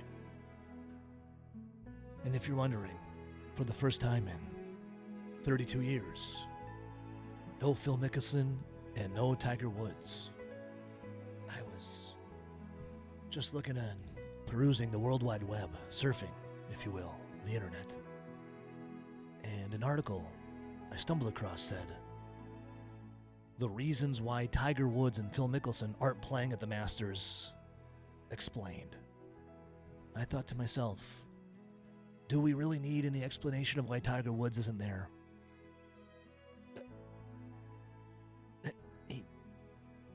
He flipped his car going 30 miles an hour, high off pills, and checked himself into a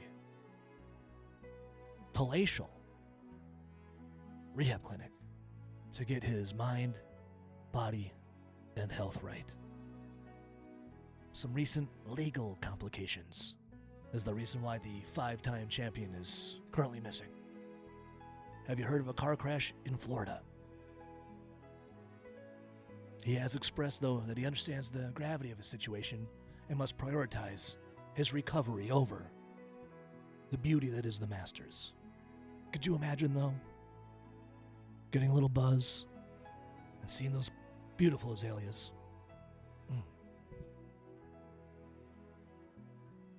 The Masters, a tradition unlike any other. And now for lefty Phil Mickelson. He withdrew from the field to support his family as they do navigate a significant and private health concern. We wished him all the best. You as well, Tiger. Maybe get a driver. And I'm not talking a driver for the Masters. I'm talking someone to drive you around. Because I, too, like to party. All right, 608-321-1670. Line 1. Hello, friend. Kyrie Kumite. Are you prepared for Kumite? Kyrie Kumite. You ever heard of Kumite?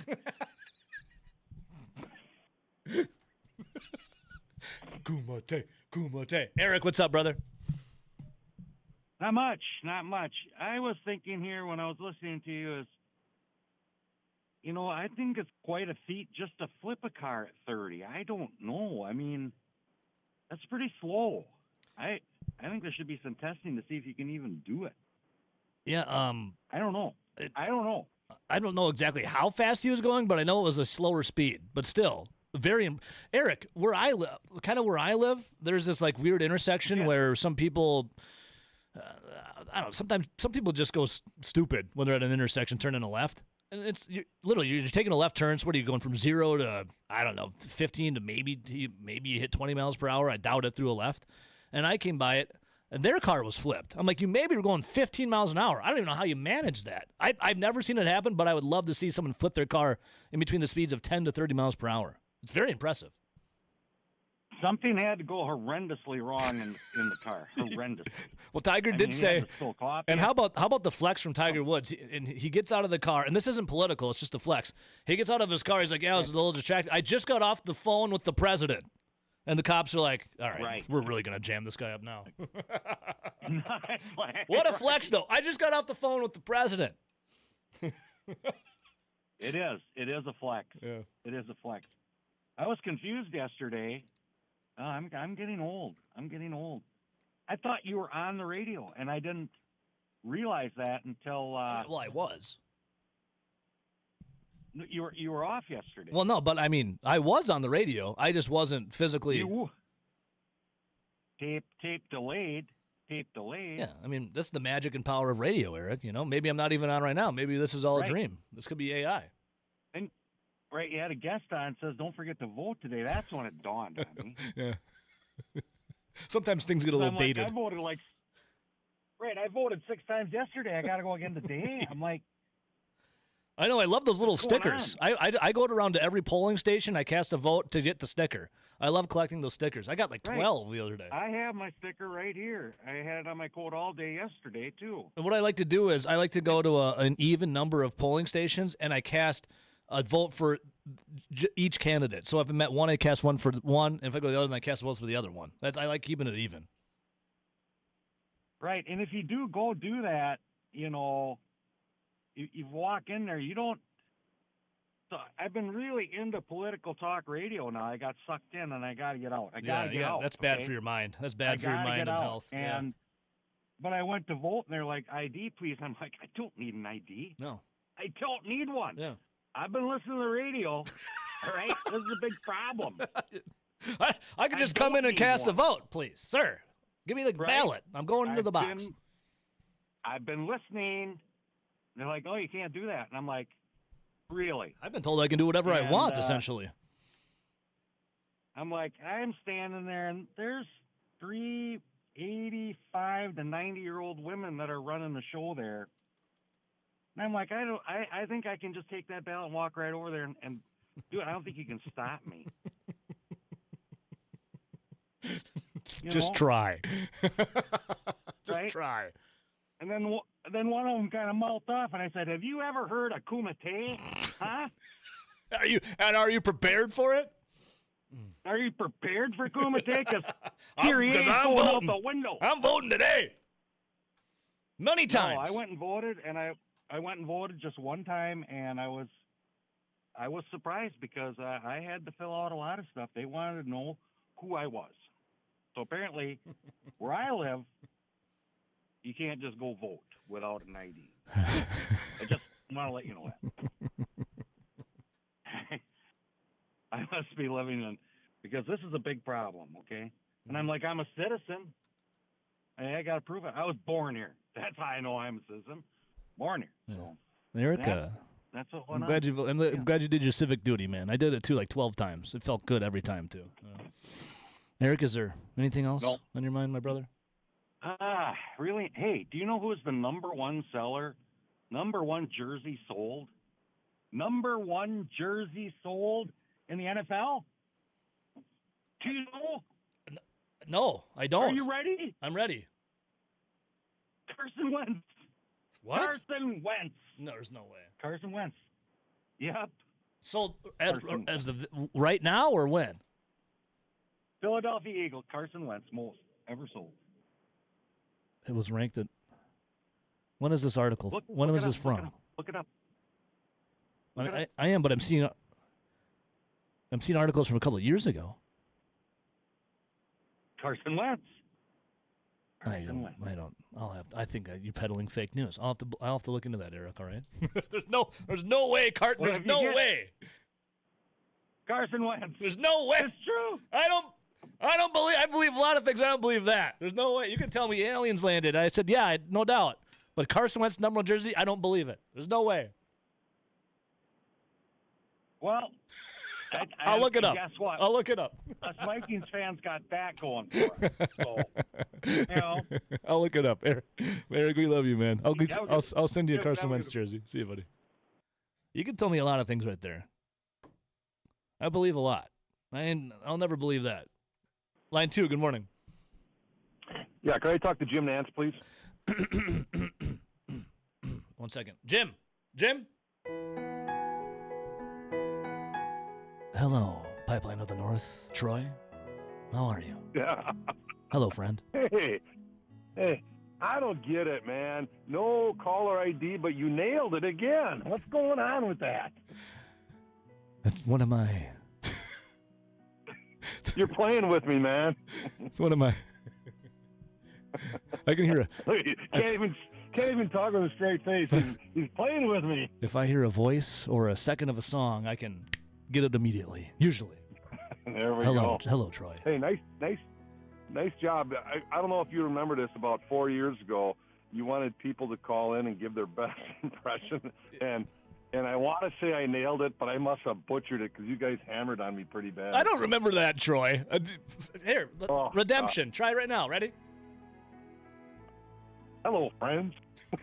That's all I got. I would never hammer on you, Troy. What do you mean? There's no way. Oh, Rowdy, I think, was involved in it too, and you guys were just like the Gong Show. You wanted to stop me right there. I never want to stop anyone from talking, Troy. Yeah.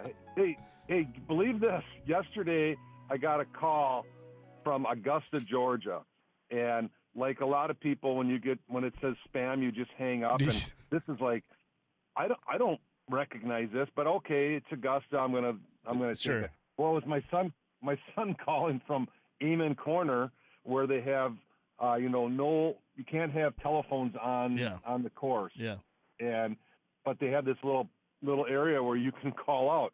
So he calls me out and says, "Hey, I just wanted to try to see how it works, Dad." So I thought that was pretty cool. Hey, was your son? Did Gary Player fly your son out to the Masters? Did who? I'm looking here. Oh no, sorry, your son retweeted. I saw the Gary Player was flying with someone. But your son retweeted it. His, by the way, Troy's son, Sean Zach, works for golf.com. He's out in Augusta, right? Like you just said that. How's he enjoying it out there? Really well, and he enjoys it. And every time he goes there, he's telling me, "You got to come and see it, Dad." And you should put a bug in your son's ear. I want to get him on this week. You should tell him, like, "Hey, my radio guy wants to interview you if he'd have time for us."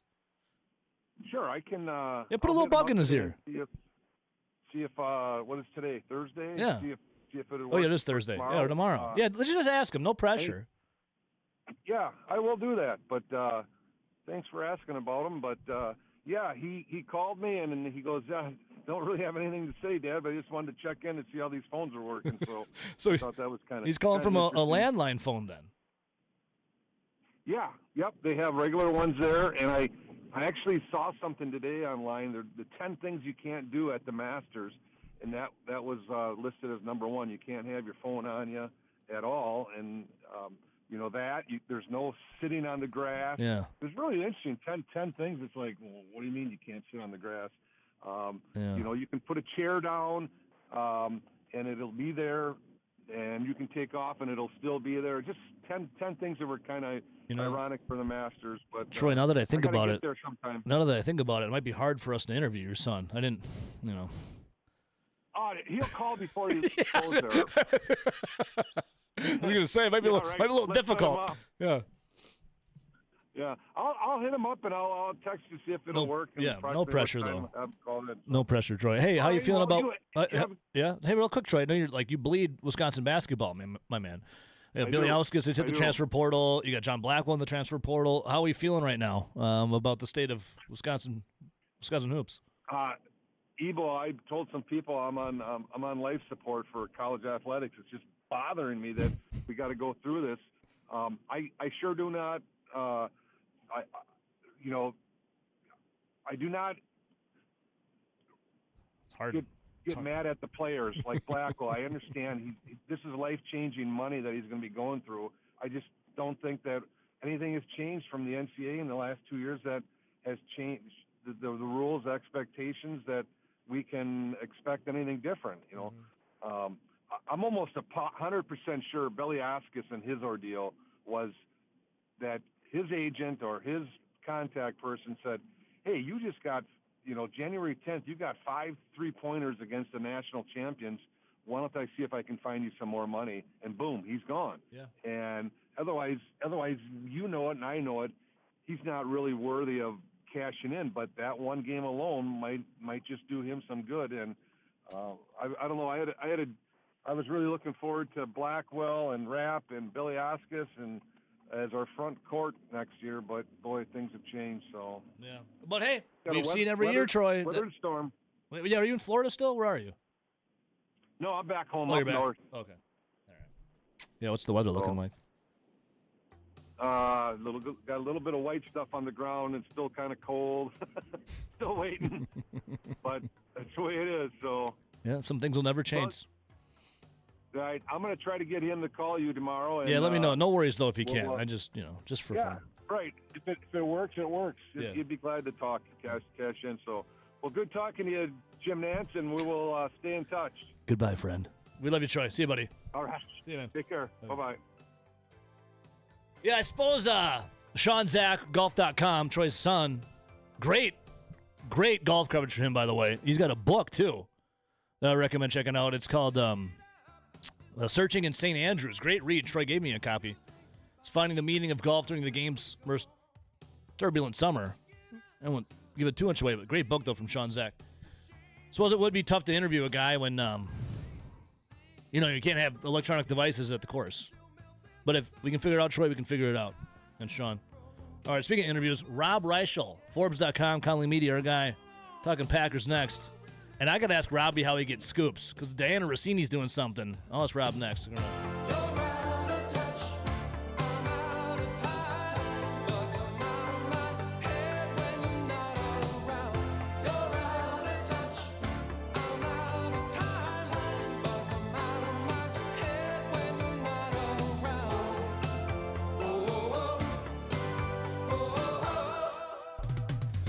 This is Over the Line. How much you want to make a bet I can throw a football over the mountains? On the Wisconsin Sports Zone Radio Network.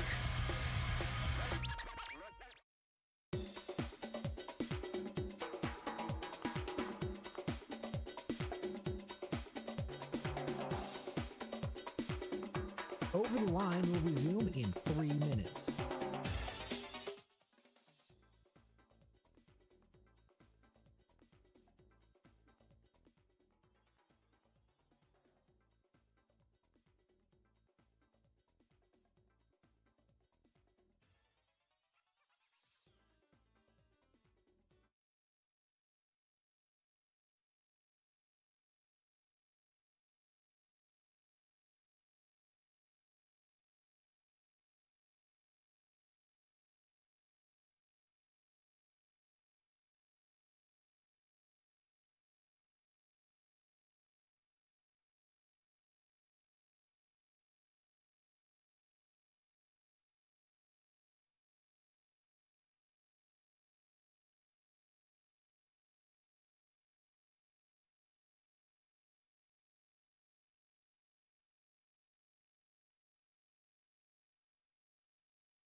welcome back in.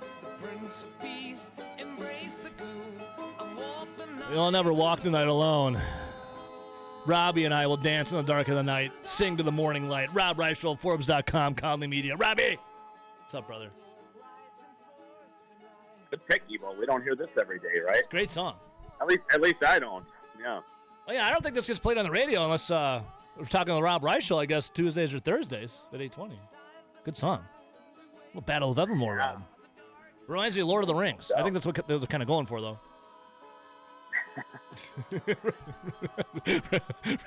Threw you for a loop with this song, didn't I, Rob? Battle of Evermore. Battle of Matt LaFleur. Right? There we go, Robbie. The Battle of Matt LaFleur. Hey, Matt LaFleur getting a lot of, and rightfully so, I think, right? Like getting a lot of flack.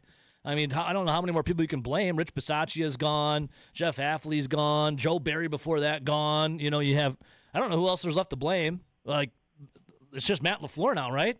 Who else? Can you blame Brian Gutekunst?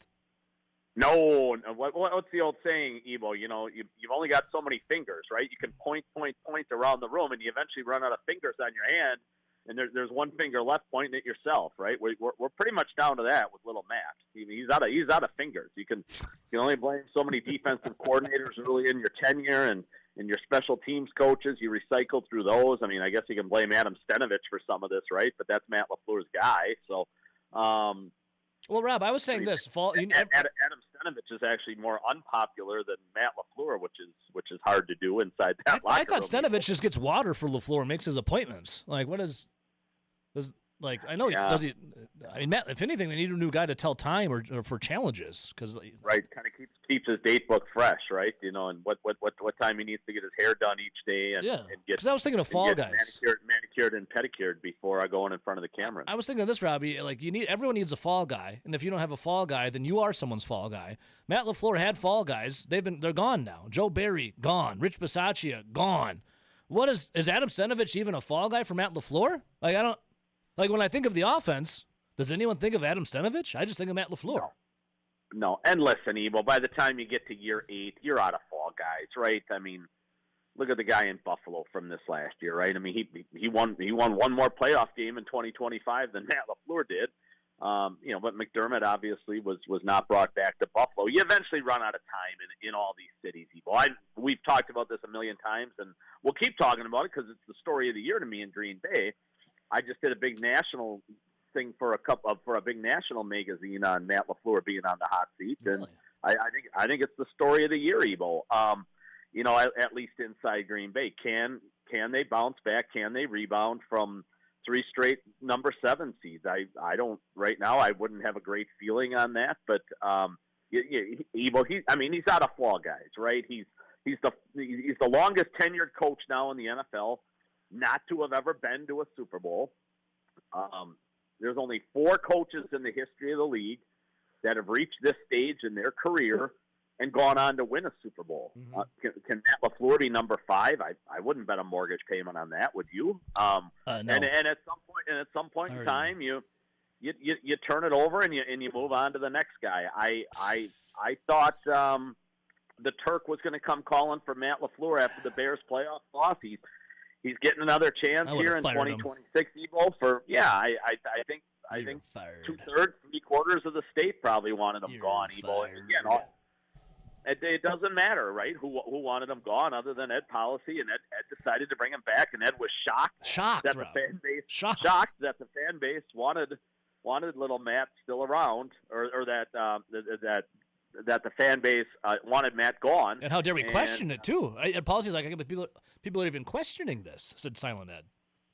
Yeah, boy, he's got to come out of that ivory tower from time to time, I think, and actually have a brat and a beer with somebody and understand maybe how you're paying. Well, Rob, we talked about this on Tuesday. He likes a nice glass of wine, okay? Pinky out. Wine and kayaking, right, Evo? So, yeah. It's going to be tough sledding, Evo, right? We've got the draft in 2 weeks from today. Now, Green Bay won't go until the Friday because they don't have the first round pick. But man, Evo, they've lost a lot more than they've gained up until now this particular off season. Yeah, with right, was losing the best number 2 quarterback in football in Malik Willis, both the Walkers, Quay and Rashid, Romeo Dobbs. Who am I missing? They cut Elton Jenkins. They trade Rashawn Gary. They trade Colby Wooden. Even Zane Anderson was one of their 2 or 3 best special teams players. I mean, a guy who doesn't get talked about. He was a really important part, and he could play the 3rd or 4th safety for him and do it at a reasonable level. I mean, there's a lot of spots on the roster, Evo, where they've been picked over, and the depth is not going to be as good. And the offensive line depth right now is lacking. They need a nose tackle. Their corners aren't good enough, and they've only got 7 draft picks, and they don't have a first-round pick, and they don't go until number 52, Evo. And I don't know. There's always a way, right? They got Micah Parsons last year on August 28th. They got Malik Willis the previous season, who saved their bacon in 2024 late in August on cut down day. So there's always a way, and we'll see how some of this stuff plays out over the summer. Guys around the league that aren't happy in their current spots and stuff like that. But as we sit here on April 9th, Evo, they're probably a little bit worse of a football team today than they were that group that left Soldier Field a year ago, back in January. So, Robbie, with and by the way, you mentioned about taking a mortgage out and betting it on LaFleur. I already did my mortgage bet. I put it on Wisconsin to beat High Point. That's currently why I can't bet a mortgage anymore, Rob. That's why you're working all that overtime now, right, Evo? I'm currently living a 10th around the Capitol. Robbie, when it comes to – they're very accommodating, by the way. Rob, when it comes to the draft coming up in 2 weeks, I see here at Forbes.com, the second round has been the best round for GM Brian Gutekunst. Considering Green Bay doesn't have a round 1 pick this year, Gutekunst must shine in round 2. And your story here, Rob. Rob, regale us with your tale here at Forbes.com.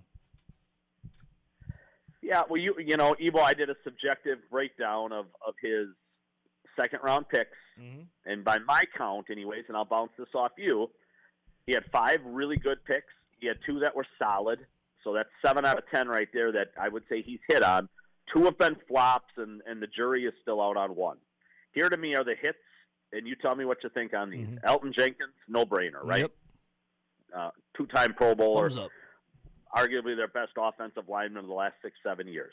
Christian Watson, a hit. You could argue a little bit on that, I guess, because of the injuries. I mean, the way he came back. Yeah, that's not the way he Gutekunst's came fault. back last year, though, Evo. I mean, he looked like a legitimate number 1, and he should only Beast. be better in 2026 than he was 2025. Yep. Coming off that knee injury, and they're going to pay him. He's going to get the second contract in Green Bay. They're going to pay him a lot of money, and he's got a chance to be their number 1 the next couple of years. Jaden Reed, to me, a absolute hit. Right, he leads them in receptions and receiving yards. His first 2 years in the league, beat up last year, but the guy is one of the better 6 or 8 slots in all of football. Edgerrin Cooper, undoubtedly a hit. Gonna have a chance to be one of their 2 or 3 best defensive players for the next 5 years. And Javon Bullard looks like an absolute hit to me, Evo. He was outstanding last year. Right? He's a hitter. He was outstanding as their slot corner last year. So Gutekunst has really done well with a lot of these second round picks. Now here's 2, Evo, that you almost could put in the hit category, but I just put them in kind of that so category, because they probably could have done a little bit more, but they were really solid picks. A.J. Dillon. I liked A.J. Dillon. I got to party with him kind of up Door County. Good guy. He's a really, really good guy, Evo. He led him in rushing in 2021. He had 1,600 total yards rushing between 21 and 22, Evo, before he, got that neck stinger in 24. Yeah. So, A.J. Dillon, Evo, probably even slightly better than a so-so pick. And I would even say the same thing for Josh Myers. Really an Iron Man. His last 3 years in Green Bay, Evo, Myers started 50 out of 51 games. And he played about 99% of the snaps those 3 years. And when they moved on from him last year, again, remember, he hit free agency in March of 25. When they moved on from him about this time last year, Evo, they thought, well, Elton Jenkins is our center. Aaron Banks is our left guard moving forward. Well, they were wrong on both. Jenkins flopped at center. Banks wasn't very good at left guard. And, boy, did they miss Josh Myers. So Josh Myers is actually one of these guys. They never loved him, Evo. But he looked a lot better, like that girl you dated. Maybe you're thinking, maybe this works, maybe it doesn't, and then she's gone, and you really miss her. That was Josh Myers, Josh Myers was their girl that kind of got away a little bit. So now Gutekunst did have two pretty bad misses to me. Josh Jackson was his worst, the corner in 18. Yep, bad pick. Probably his worst second-round pick, undoubtedly. And right now, I'm gonna throw Luke Musgrave undoubtedly in the miss category. Ebo, pretty good rookie year before he lacerated that kidney, but the last couple of years have not been good. And he had a chance, Ebo, when Kraft got hurt. Tucker Kraft got hurt with that ACL last year, midway through the season. Musgrave had the last 10 games, Ebo, to really have that job. He had 16 catches, just not good enough, right? And he's a guy, at least as we sit here today, there's no way he's getting a second contract in Green Bay. He'll go down as a miss. And then the jury's still out, Ebo, on Anthony Belton, the rookie from last year who played right guard the last 6-8 games of the year when he started. Massive man, should be better this year than he was last year. He wasn't very good last year when he started, Ebo, but there's real upside with him, and they like him. We'll see where that goes.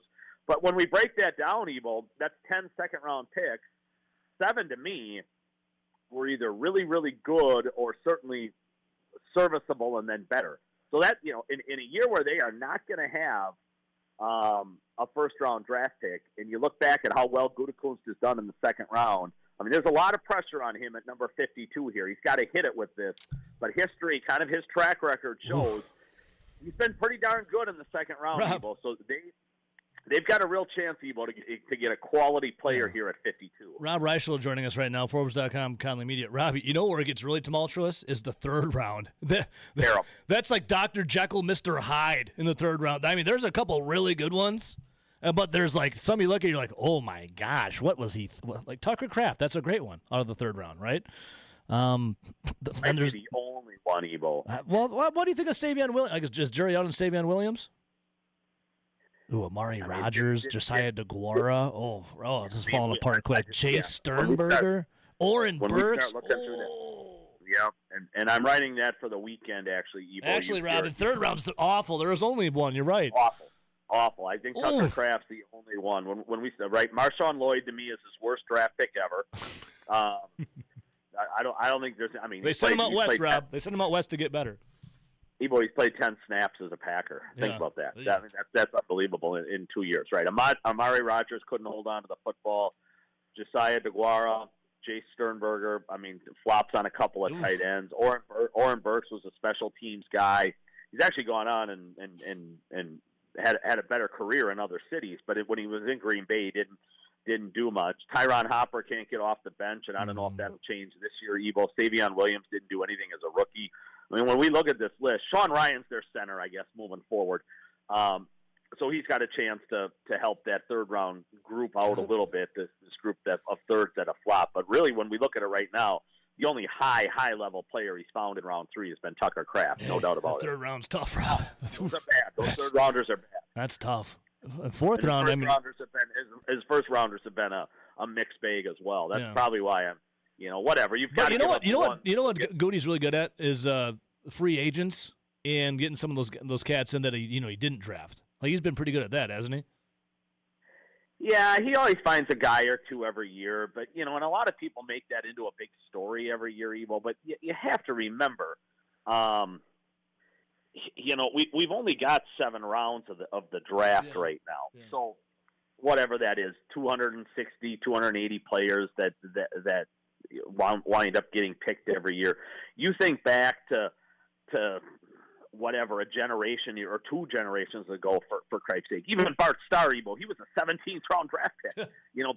Back in the day, and I know we had fewer teams back then, but back in the day, I mean, we had 20 rounds of the draft. Yeah. It's only 7 now. So my point with that is you should find a guy or 2 after the draft ends that's going to stick on your team. And the Packers are going to find some of those, probably more than usual this year, Ebo, because they were picked apart in free agency. They have more holes on the roster, and they're going to want the cheap labor.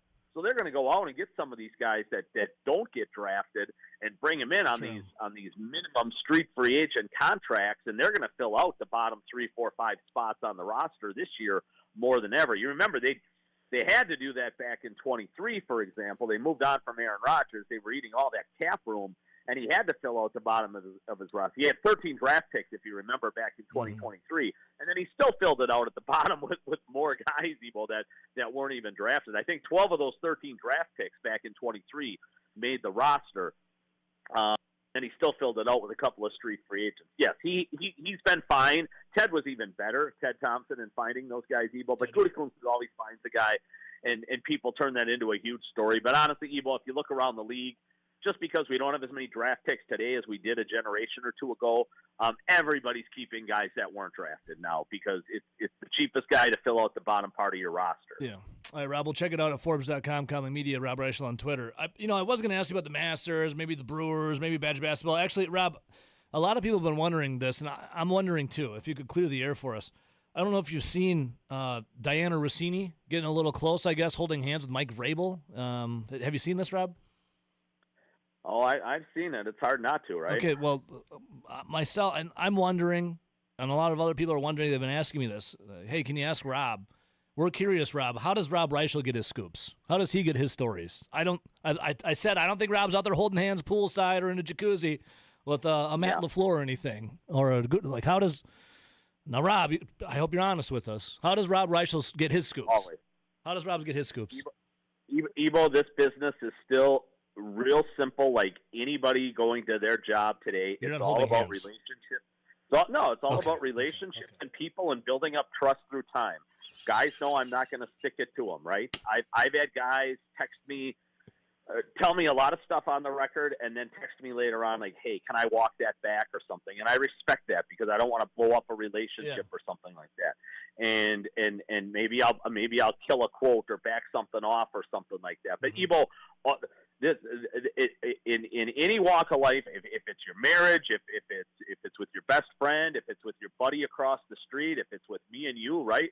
You know I'm not going to stick a knife in your back at any point in time. And I've had a lot of guys through the years whine and scream and bitch about a contract or something like that because they want that out there or something. And we can go and we can put it out and they know that what they tell me is going to be accurate and brought forth that way. I've had a lot of guys tell me stuff off the record through the years that say, hey, this has to stay between you and I. And of course, it always does. I will never go on your airwaves. I will never go to my computer and put that out there. This is very simple in terms of the way you would approach journalism or your life. It's all about relationships and building them with people through years of hard work and networking and sources and stuff like that, Ebo. It isn't about skinny dipping with a head coach in a pool. It's not about going out and getting hammered with these guys. It's literally, Ebo, about just putting in the work and grinding and so you're not holding hands with Gutekunst or LaFleur and dancing with them poolside or at a club or anything. Okay, good. You ever see that happen, Ebo, or a picture of that somewhere on social media? You come find me and punch me in the face about 28 times. Because I will deserve it.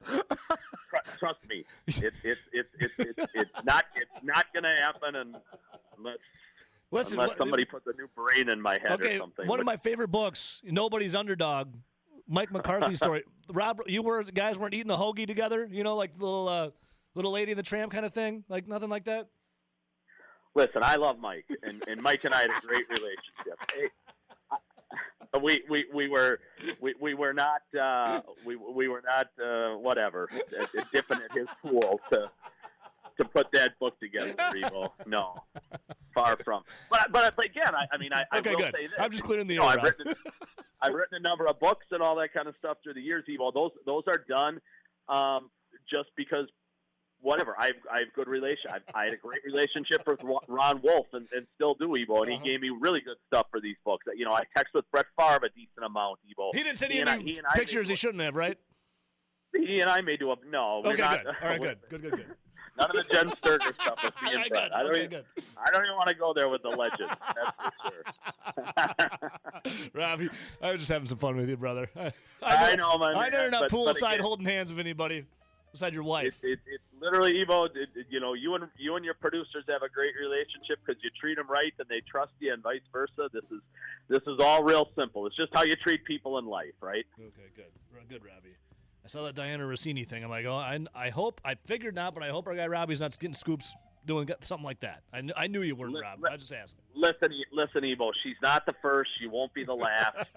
This is a long-standing business practice in my industry. Certainly, I mean, it's you watch some of the people make the remarkable climbs up ladders, and you scratch your head and you say, "Oh, I wonder how that happened." And a lot of times, the dots wind up connecting, Evo. But the best way to still do it is hard work, no doubt about it. Robbie, we love you, brother. Have a great weekend, all right, my man? Evo, if you want to read a good book on how somebody made a quick climb up a ladder like that in my profession, there's a great old book by Dan Jenkins called "You've Got to Play Hurt," and he outlines how somebody in our business made a real quick climb up a corporate ladder by spending probably too much time in uncompromising positions with powers that be in the NFL. So, Robbie, I love very you, brother. fun book, Evo. Yep, you got to play hurt, Dan Jenkins.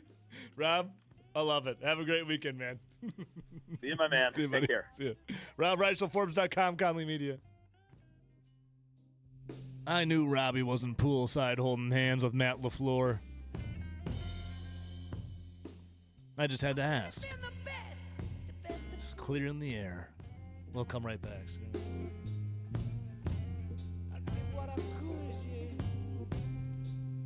Cause I love you, baby, how I love you, darling, how I love you, baby, how I love you, girl, little girl. Baby, since I've been loving you, yeah, I'm about to lose my world mind. Oh, yeah.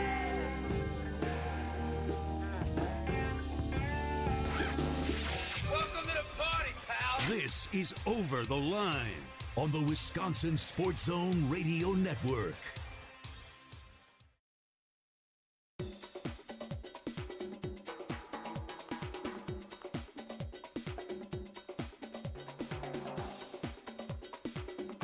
Over the Line will resume in 5 minutes.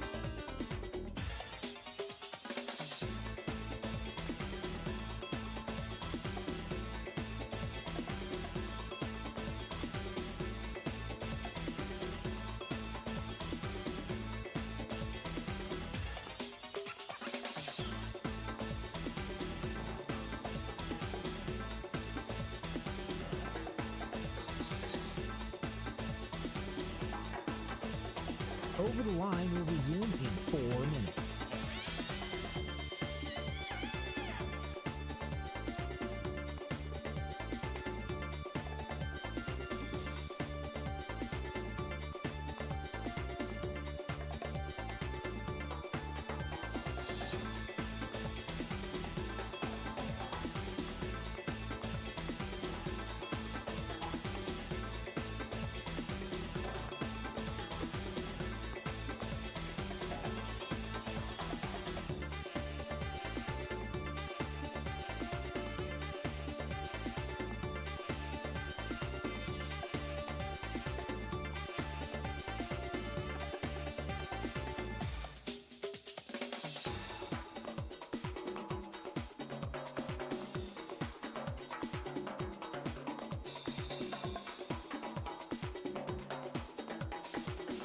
Over the Line will resume in 3 minutes.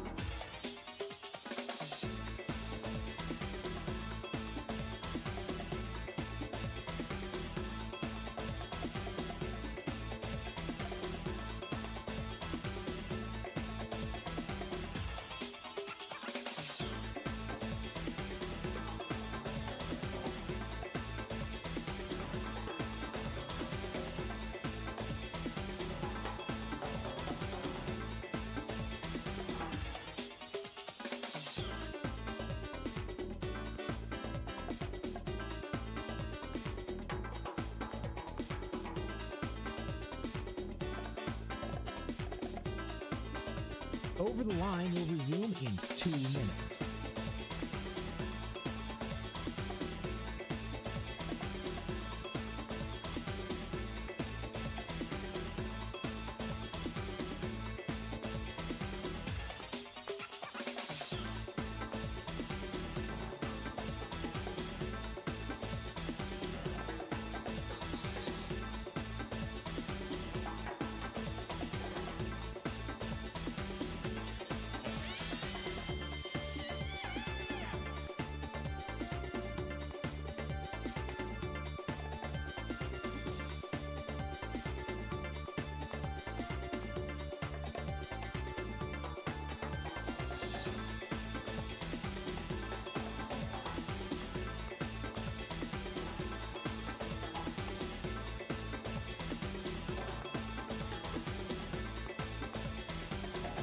Over the Line will resume in 1 minute.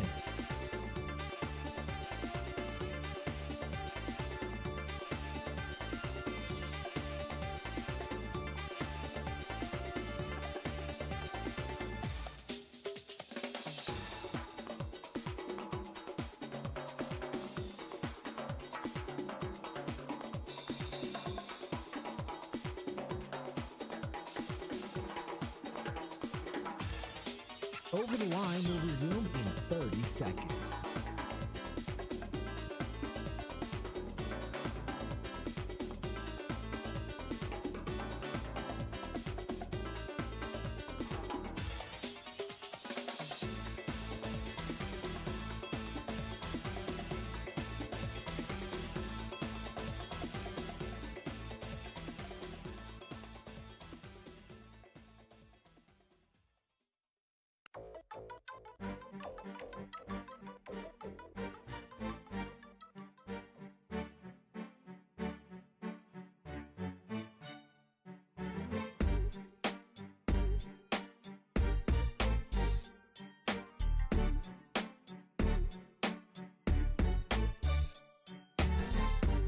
All right, welcome back in. A little shorty right here. Thanks to Rob Reichel, as always. Yeah, 2 weeks away from the NFL's draft. Hey, we're just hours away from Wisconsin hockey taking on North Dakota in the Frozen Four. Barry Richter, who won a national championship with Wisconsin hockey in 1990, he was in earlier today. Barry was talking about Badgers got to get some greasy goals, baby. Some greasy goals. 4 o'clock in Las Vegas. Viva Las Vegas. All right, well, we'll sneak one in here. I'll talk some Masters coming up here, some Brewers, baseball. Got some basketball. We got it all. Line 1, good morning. Who do we got? Good morning, boys. I have a Masters update for you. Hang on a second here. This is actually a description of a special place. Hello, Here in this special place named Augusta, it is an idyllic, iconic place that people journey to once a year, a veritable pilgrimage to hallowed ground, where pristine foliage cradles a manicured series of tees, fairways and greens, a place where the lowly rub elbows with the elite over a shared pimento cheese sandwich, watching the best the world of golf has, competing under the strictly followed gentlemanly rules of behavior, a last refuge of civilized competition, all combined to make the most unique sporting experience in the world. The Masters. A tradition unlike any other. Tim, is that you? Who is this? Hello? The Bears still suck.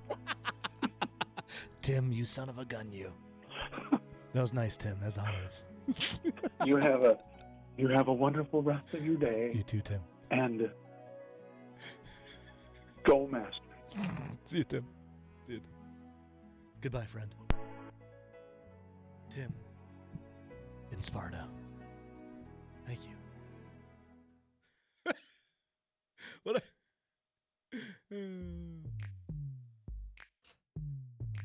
I love the whispering. I love the master's voice. Hello, friends. Whisper. Wait till you see my masters. Wait till you see my stick. I'm gonna beat this driver up. Like, yeah, we'll come right back.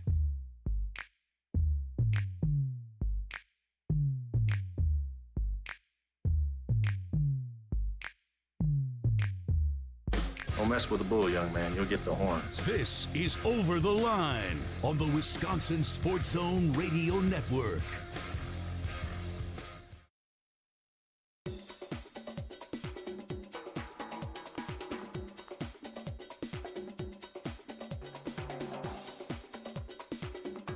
Over the Line will resume in 3 minutes.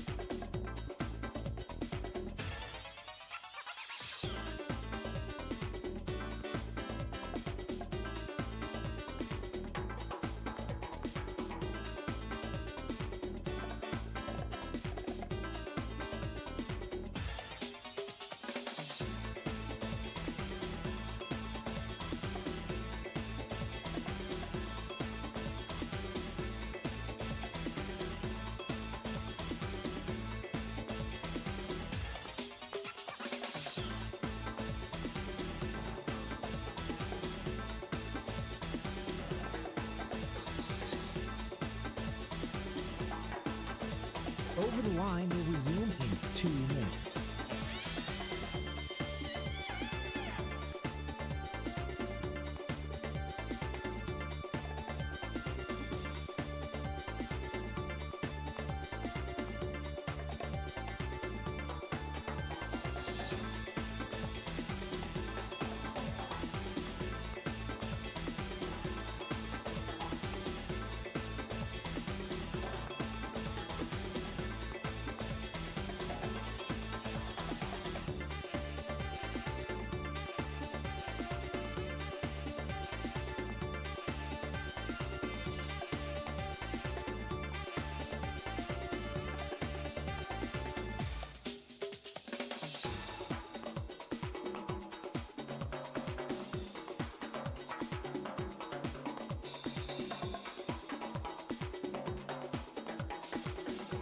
Over the Line will resume in 1 minute.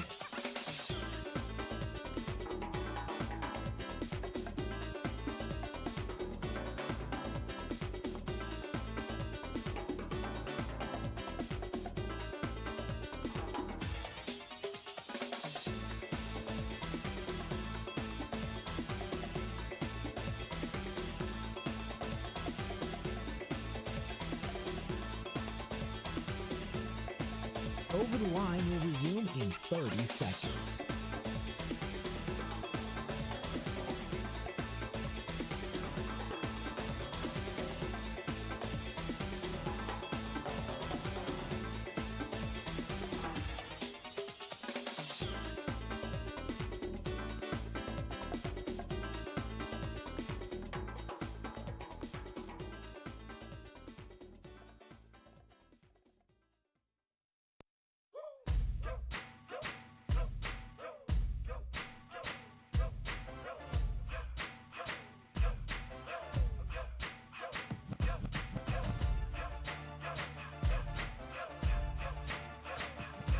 All right, welcome back in. A little quickie right here. One more hour.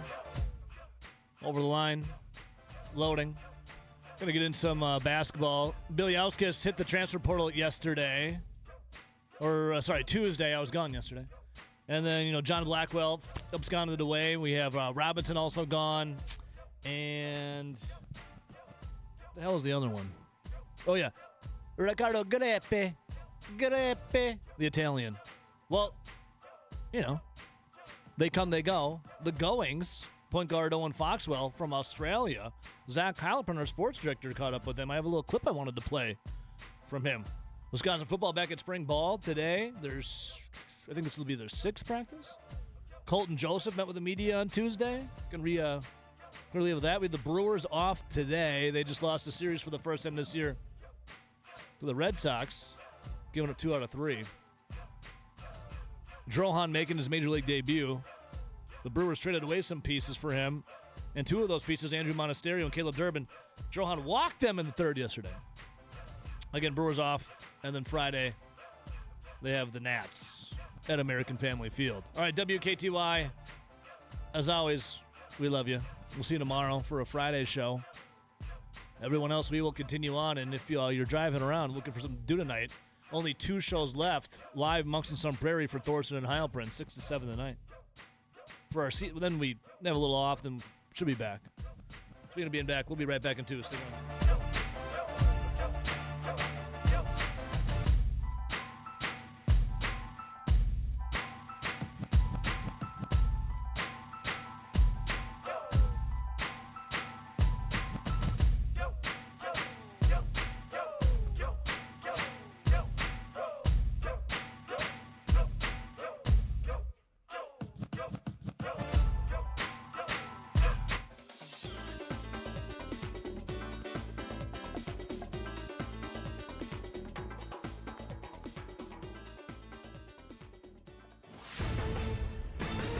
This is a Wisconsin Sports Zone update. Well, the Brewers have dropped their first series of the season. That's after a 5-0 loss to Boston yesterday, allowing the Red Sox to take 2 of 3. Milwaukee just never got going against Sonny Gray. He went 6 1/3 innings, allowing just 3 hits and striking out 2. Shane Drohan got the start for the Crew, making his MLB debut against his former organization. Lasted just 2 2/3 innings, giving up 3 runs on 3 hits. Struggled with his command while walking 4 batters to take the loss. The Brewers now have today off before starting a series on Friday against the Nationals. Turning to Wisconsin football, they're back on the practice field today. The Badgers will have a different starting quarterback for a 5th straight season as Old Dominion quarterback Colton Joseph takes over. He's a dual threat, threw for over 2,500 yards and ran for more than 1,000 yards last season. He was asked, what does that athleticism do for him? Yeah, I think just making defenders miss and helping the O-line, whether it's a guy up the field, me stepping up, or, him washing him inside, me getting around him.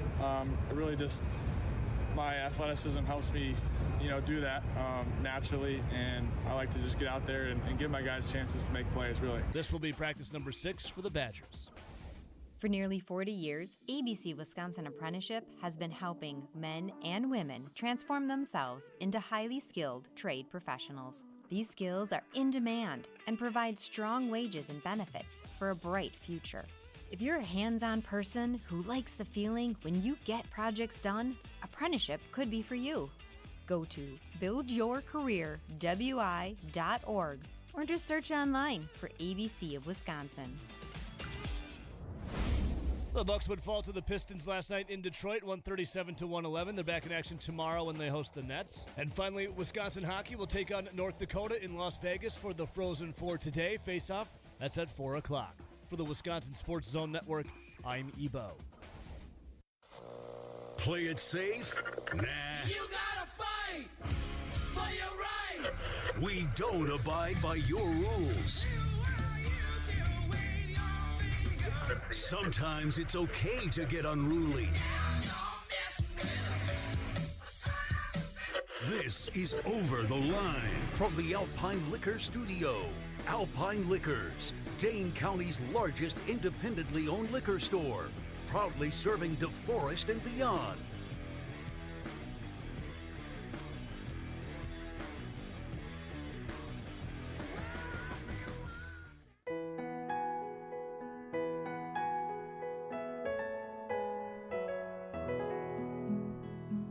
Hello, friends, and welcome back to Over the Line. Good to be back. Was gone yesterday. The wife and I had some prior engagements we had to attend to. I did miss every single one of you. But it's good to be back. And the Masters, a tradition unlike any other, back. We look at the leaderboard where Jose Maria Azabal is 2 under. The Spaniard tied with Sam Burns, the American, again at 2 under. Max Homa, Jake Knapp, tied at 3rd. as well as Shane Lowry. We're just getting underway, though, here in beautiful Georgia, as the azaleas are in full bloom, and the pimento, cheese, and egg salad sandwiches still just $1.50. Now, people were talking about the do's and the don'ts here at Augusta. Let's hear some from Golf Monthly. The don'ts. The National notoriously has strict rules during Masters Week, especially when it comes to what is and isn't making it into the grounds. Here's 10 things to leave at home if you're heading to Augusta. Cell phones. This is a big no-no at Augusta National. All mobile phones are banned from the grounds, but it doesn't stop there. Anything that can transmit video or audio, including a pager, laptop, or tablet, are strictly prohibited. Hang on a second here. A pager? What is this, 1992? A pager? When's the last time you saw someone... Do people have pagers? I'm generally curious. And I want to know. I want a Nokia brick phone from the early 2000s that you could play Snake on. You know what I'm talking about? The battery would last for like 8 months without a charge. You had T9 texting on it. You could play Snake. A pager. A pager. What, is someone going to call you from a pay phone? They call your pager. Hey, call this number back. And then you got to run to a pager. Do people out there still have pagers? I'm genuinely curious. But you can at the Masters. Weapons. Now, you would think this one was obvious, but due to gun regulations in America, it's one that has to be reinforced, as even if you have a permit to carry, there are no guns allowed. Music is another red card offence at Augusta National, and any music-emitting device, including a TV, speaker, or radio, is not making it past the guards. If someone had a boombox or a Bluetooth speaker rocking at Augusta, I think it's free game to knock them out. Right? I mean, that should be a thing if you're at a national park or even a state park. It doesn't matter. If someone has got... Now, if you're at the beach, at a parking lot, that's a different story. But if you're out for a hike, at especially a national park, I'll say even a state park, too. I've been out at Devil's Lake, and people have a Bluetooth speaker hiking around the Devil's Lake. Grounds to be getting knocked out. Yes, definitely. Backpacks over a certain size. Augusta runs a strict sizing policy on bags, much like many airlines. The rule is designed to ensure that all patrons can get a good view of the action without towering backpacks or luggage blocking the views. Flags, banners and signs also need to be left at the gate, as well as strollers, so if you're bringing your kids, they better be ready to clock up some serious steps on the day. I'm all right with that. No strollers, I'm all right with that. First of all, I wouldn't want kids there to begin with. I mean, if you're a player, your family, sure. But if you're a fan, why are you bringing your kid to the Masters? No one wants a crying kid there. Nobody. And don't get me started bringing dogs everywhere, too. Augusta is given a fair chance at spectating, so that means ladders, periscopes, if you have one, and even a selfie stick will be in breach of the rules. I'm trying to keep pausing this, but did he say a periscope? Did he say a periscope? Who's bringing a periscope somewhere? Footwear is another category that is tightly policed, and while golf shoes are allowed, metal spikes are not permitted to set foot on the property.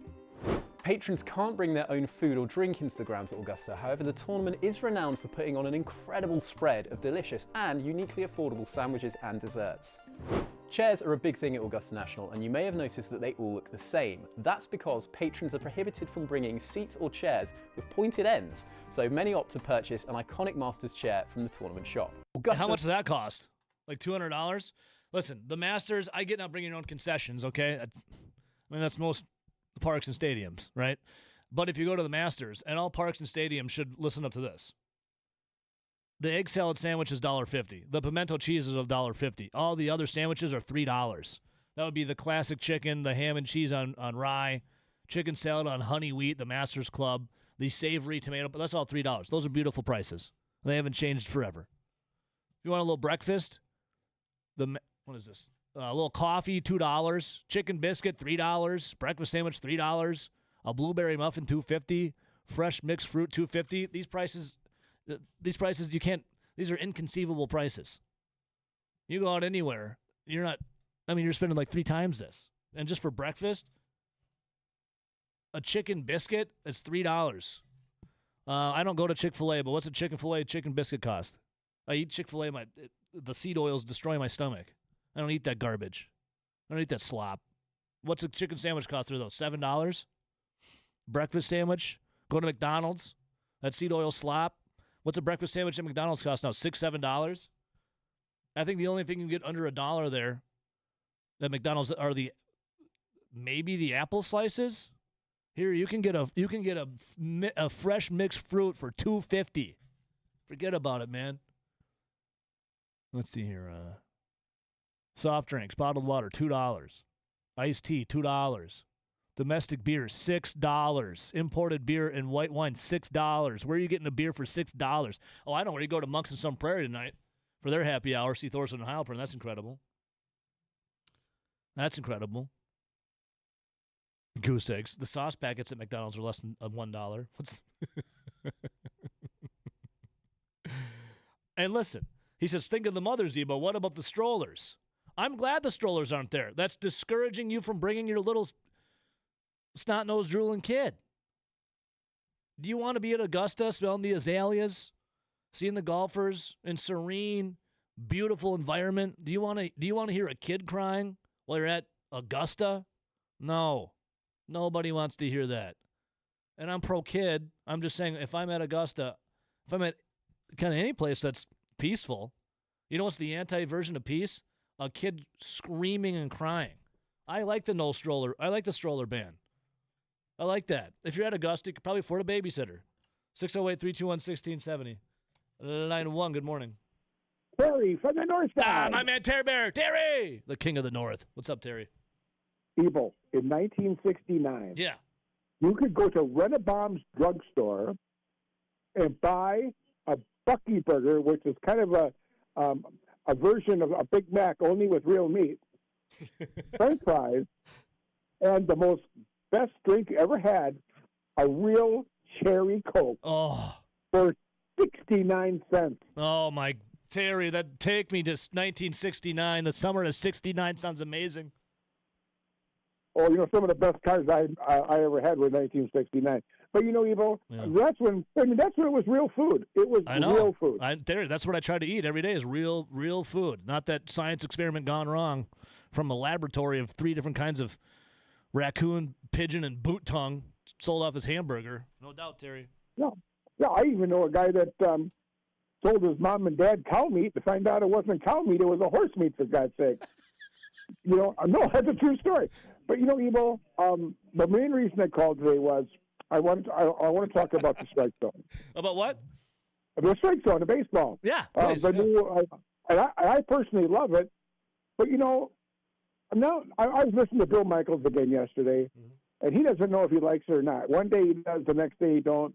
But I guess it all depends on what team you're rooting for. But if you want to get it right, and if you leave that little box on your TV, they're getting it right.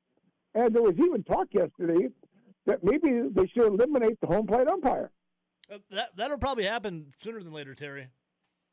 Because one guy said, who I was talking to, in the situation we were in, having a cold beer, was, well, what about plays at home plate? I go, well, all plays at home plate will be reviewed. Yeah. Well, Terry, do you like the ABS? Do you like the strike zone? Do you like that? Do you like the system? I like it. It shows you how good the umpires are. I tell you why I do. And I will say this. Do you remember when the NFL wanted to really know what was a catch? What was a catch or not? So the NFL changed the rule, what was a catch. Everybody started complaining about it. Remember when the guy used to catch the ball, if the official felt he was inbounds when he caught it, it was a catch, like the goal line. You catch the ball over the goal line, get knocked back, it's a touchdown. But it doesn't work the same way being out of bounds. So I just hope they keep it consistent and let teams, it only takes a few seconds. Yeah. Let teams have as many reviews as they want. Terry, I think it's great, too, because you can see not only can you get one up on the man if you believe you're right and the man is wrong. You can be like, oh, no, you get that. But also it shows you how good that these umpires actually are. Like, it's like, damn, these guys can get – and every once in a while there's going to be a bad call. I mean, there's no doubt about that. But it shows you, like, how good these dudes actually are sometimes. It's crazy. Evo, I always felt this way in the football field. If it takes 7 cameras to prove me wrong, so be it. I mean, some people were saying, that ball was a foot. It wasn't a foot outside. And listen, I'm not the smartest guy when it comes to a ruler. But, I mean, some of these pictures are missing by 0.1, 0.2. I know. I mean, that's how close they are. I know. It's crazy. And the one thing I do agree with Bill Michaels on, it takes the human judgment away. Yeah. Maybe because sometimes if a guy will give you an inch outside, maybe next time he'll give you 2. Yeah. I do like the human element, Terry. I'm very pro-human. Well, I keep hearing that, except when it happens against your team. I mean, I hear announcers all the time complaining about the strike zone. Of course, the one guy who everybody seems to hate that. CB Buckner. I just think what happens to him is when you piss him off, you're going to get strikes that aren't strikes and balls that aren't balls. Sure, yeah. And that's what's going to happen when you piss the guy off behind the plate. Yeah. But I wanted to end up with this.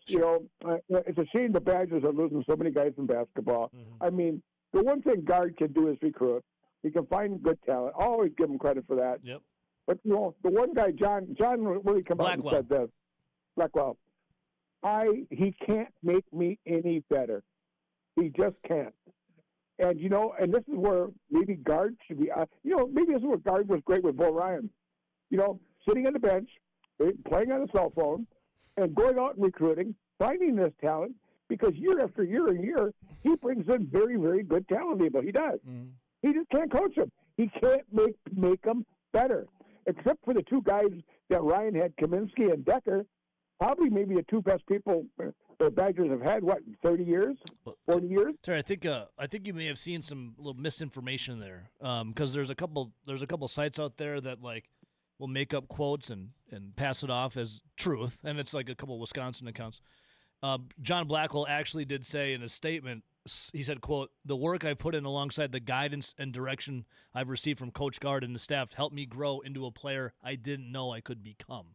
Then there's another site out there it's called Red Zone Hoops, I think, or something, and they just make up stories with AI pictures, and then people kind of fall for it. Not saying that you did. I went by the Channel 3 sports announcer when he was reporting it. And, Channel 3's got more sports reporters than the Brewers got with these pictures, for God's sake. I say every night there's somebody on there different. I mean, my God, what is it? Pick the guy tonight who's going to be on TV? But it's the one, and I can't even think of his name. His name ain't important anyway. But he's the one that was where I went by. My source was when he said, Blackwell told him that that the Badger coach couldn't make him any better. And I don't know. Like I said, the player Wisconsin's had in 50 years may have been sitting next to Giannis's brother on the bench. I hate it. I hate it when I have to say the truth, just the truth. I love it when you tell the truth, Terry. Well, you know what, though, Evo, you have one more chance to go see your Milwaukee Bucks. One more time. Yeah, I know. Yeah. And Giannis wants to play so bad that last game to play with the 2 brothers. Will they let him? I doubt it. Well, why don't they? Look, I think Rivers is taking too much heat. He's a good coach. I think he's a very good coach. Hey, reports are he's stepping away, Terry. He's going to wink, possibly retire after this and be done. So, can you blame him after all the heat and stuff he's getting? And Giannis is the head coach, general manager of that team anyway. Well, know that. I'm just saying, if Rivers play the 3 guys, let them play. Well, not the whole game. Let them play. Let them play. Let them on. Let them play. I want to see Giannis's brothers combined 5 points a game. I want to see that. That would be a goal in my life, Evo. Terry, I love you, brother.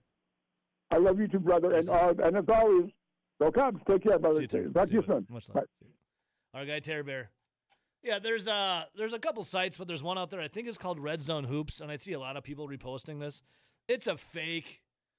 Everything they post is fake. It's not real. It's made up misinformation, fake news, essentially. Well, it is. And then it's designed to just get clicks. They get money for the clicks, and it's supposed to get a rise out of you. It's like such of the most outrageous stories you've ever seen or heard. And then if you just take literally 1 second to look into it, you're like, oh, this isn't real. And one of them could be like Blackwell saying that Greg Gard, what Terry was just saying there, like Greg Gard can't coach him and you can't get blah, blah, blah.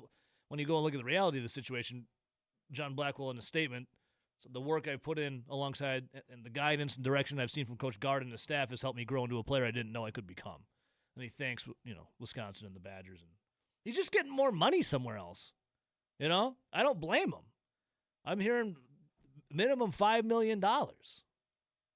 Wisconsin can't give him that. I mean, you blame him? I don't. I'd go get $5 million, please. Line 2, good morning. So Terry from the north side is in on Doc Rivers and out on Greg Gard. That would be correct, from my gathering. I wonder if Terry ever listens to like first-party sources, right? So like when Frank Kaminsky's talking about how one of the only guys in the entire country that recruited him was Gregory Gard.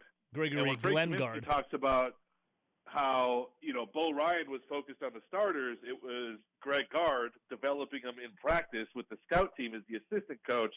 And he credits, if you listen to Frank Kaminsky talk ever, right? Frank Kaminsky and Bo Ryan actually didn't get along all that well.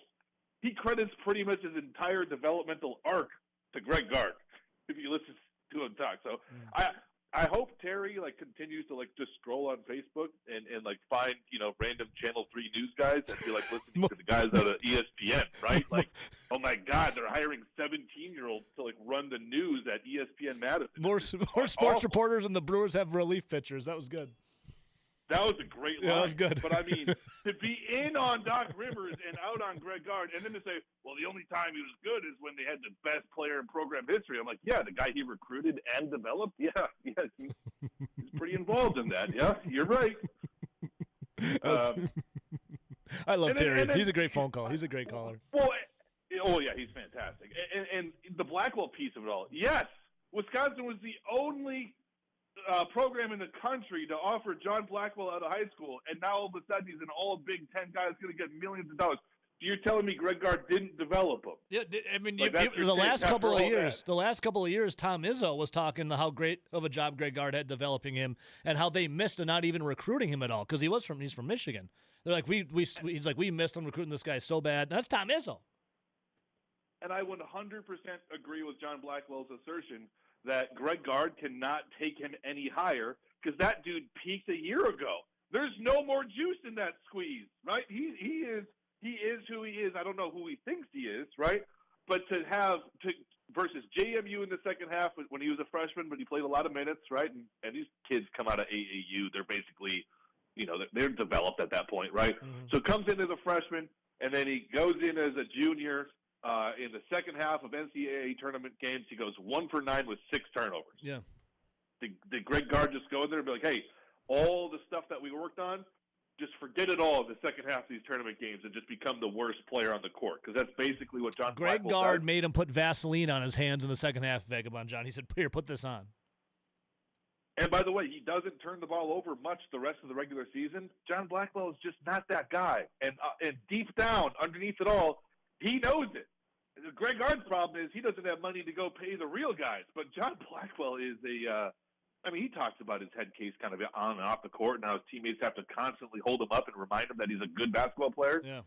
That's the kind of guy that Greg Gard's working with because of the dollars that they have to go play. This guy's terrified to play basketball, and you see it come out in the second half. So not to just dunk all over that guy, but, hey, going back to how you opened this segment, Ebo, I got an idea. Yeah. I want to start a petition. We're going to go to the Tavern League of Wisconsin, and we're going to bring the rules of the Masters, okay? And we're going to say, hey, no backpacks, no strollers, all the rules that you went down. I'm going to say any brewery, specifically breweries with fake plants and string lights, okay, you are going to follow the rules of the Masters. Can I add one more, though? Get the dogs out of here. I was just going to say that. No more dogs. Don't get me wrong. Love dogs. I don't need them everywhere I go. I don't need them in grocery stores. I don't need them in bars. I don't need them in restaurants. We don't need the dogs everywhere. Just don't bring your dog, please. I don't need dogs everywhere. Nobody cares about your kid. Nobody cares about your dog. Yes, it's nice to pet a dog every once in a while, but every once in a while. Thanksgiving. I just want a goddamn beer, and I don't want to have a screaming child throwing Legos at the table. Or a barking dog trying to maul someone's leg. I don't need it. I don't need. Well, I might be entertained by that, but that's never. We don't get enough of that. I might be in on the dogs if we had more mauling. Okay, but I'm out because they're all just taking up space. I don't need it in the grocery store. I don't need it in the bar or the restaurant. Just leave it at home, or you stay home too. Tavern League. We're going to start a petition. Here are the rules of the Masters. We're just going to start implementing these at the breweries. And I think we'd have if there was just one brewery to do this, I think they'd start jumping on because I think they'd actually see an increase in business. Cause, I don't know. Listen, I like seeing the kid, though, sitting in a bar stool or get at the pull tab machine, I'll sneak in a little drink. I don't mind that. But, right, I don't need it all the time. Like, I don't need the strollers, and I definitely don't need the dogs there. Don't need the dogs. Wisconsin Brewing Company is my literal nightmare. You go there. And I think they're like porters called like the Chocolate Lab. Porter, right? Yeah. And you go there, and I'm like, who the hell is signing up to actually spend their time in this establishment? Like, that is insane. I like their beer. They've got a couple of good beers out there, right? No shade on the beer. But that brewery room is an absolute nightmare. That's like signing up for Disneyland. You can pay twice as much for a beer. Dude. Dude, I love it. I go to, Jen and I, my wife and I, we go to the Cherokee Marsh Conservation Park, which is on the north side. It is no dogs allowed. It is an amazing park. It's peaceful. It's so peaceful. Yeah, it's like breweries with no dogs, and then you got the silent airports. I experienced that when I was out in San Francisco. Remember what I was talking about? They don't do the announcements over the speakers at all. Yeah. You only learn about new and updates from like the desk itself. It's like one guy just yelling. There's no microphones and whatnot. That was zen. Getting in an airport and there's no speaker because nobody can hear that. Dude. My last name's Wallace Shevitz. That's not coming through. Not only do they not hear it, they can't even pronounce it. They can't even think about how to pronounce it, right? So and there was one time where I was, on the toilet and my flight was getting close and boarding happened a little faster than I expected. And I'm like, oh man, how am I going to do this? And yeah, sure enough, they tried to pronounce my name over the loudspeaker and I could hear it loud and clear because I'm sitting in the men's room. That was tough. Dude, my real name, Beau. No one knows how to pronounce it. So think of that on an overhead too.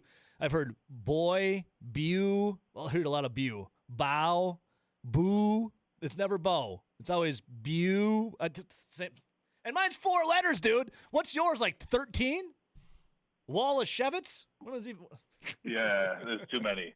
Wait, they said bew? Did they see you run away from a fight? What, like, bew. Did they see you just like chicken out of a bunch of fights and surrender right away? I've been called so many different things besides bow. Boy, bow, bew, boo. It is what it is. And that's peace and quiet. Vagabond, we love you, buddy. Well, there's a segment. Yep, later you go. There's always a segment. See you, man. I love the Masters rules. I love it. And I know what they're doing with the no strollers. They don't want your kid there. Do you blame them? I don't want your kid there. No offense. I don't want your dog there either. Listen, if you want to hear a dog bark, I live in Madison. It's nice going to the Cherokee Marsh Conservation Park. It's a beautiful park. It's right there by TPC, Wisconsin. It's got there's a prairie you can walk in. There's the marsh you can go check out. There's a wooded area. It's a beautiful, nice little loop you can do. Beautiful park. And the best thing about it is you don't have to hear dogs. There's no dogs allowed. It's amazing. And if you live in Madison, or maybe this goes for any town, city, if you want to hear a dog, if you don't have one, just sit in your house. Sit in your house on an afternoon, and you can hear all the neighbors' dogs barking. Just sit and listen, and all you will hear is the sounds of dogs barking. You don't need it everywhere. I love the Masters rules, Vagabond John. We should start implementing that. Yes. And I love the dog. Love the dog. Just don't need it everywhere. We'll come right back. To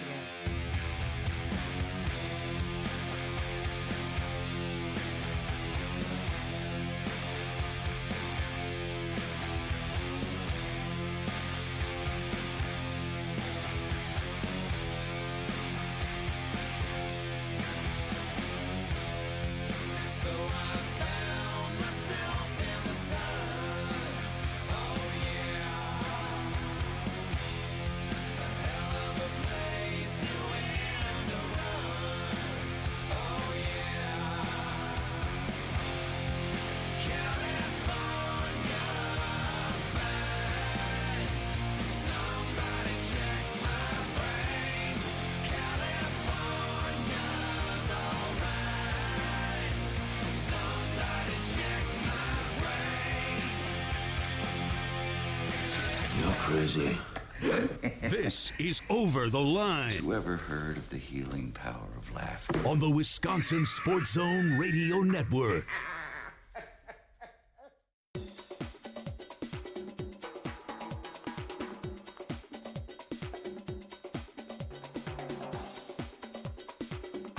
Over the Line will resume in 3 minutes.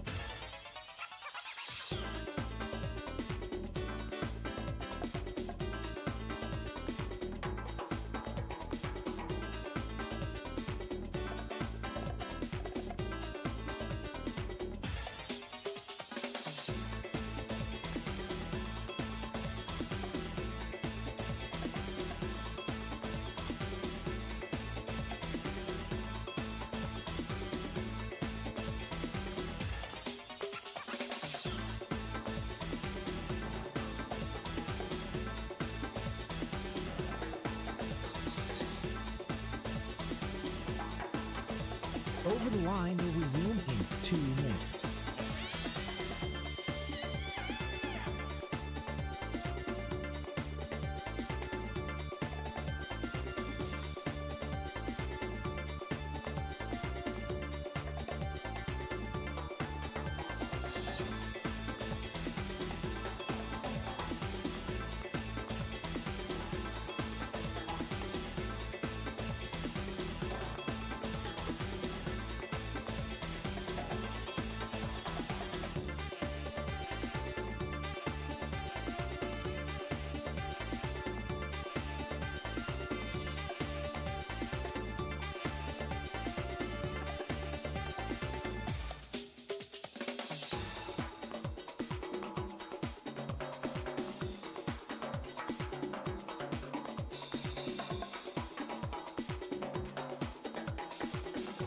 Over the Line will resume in 1 minute.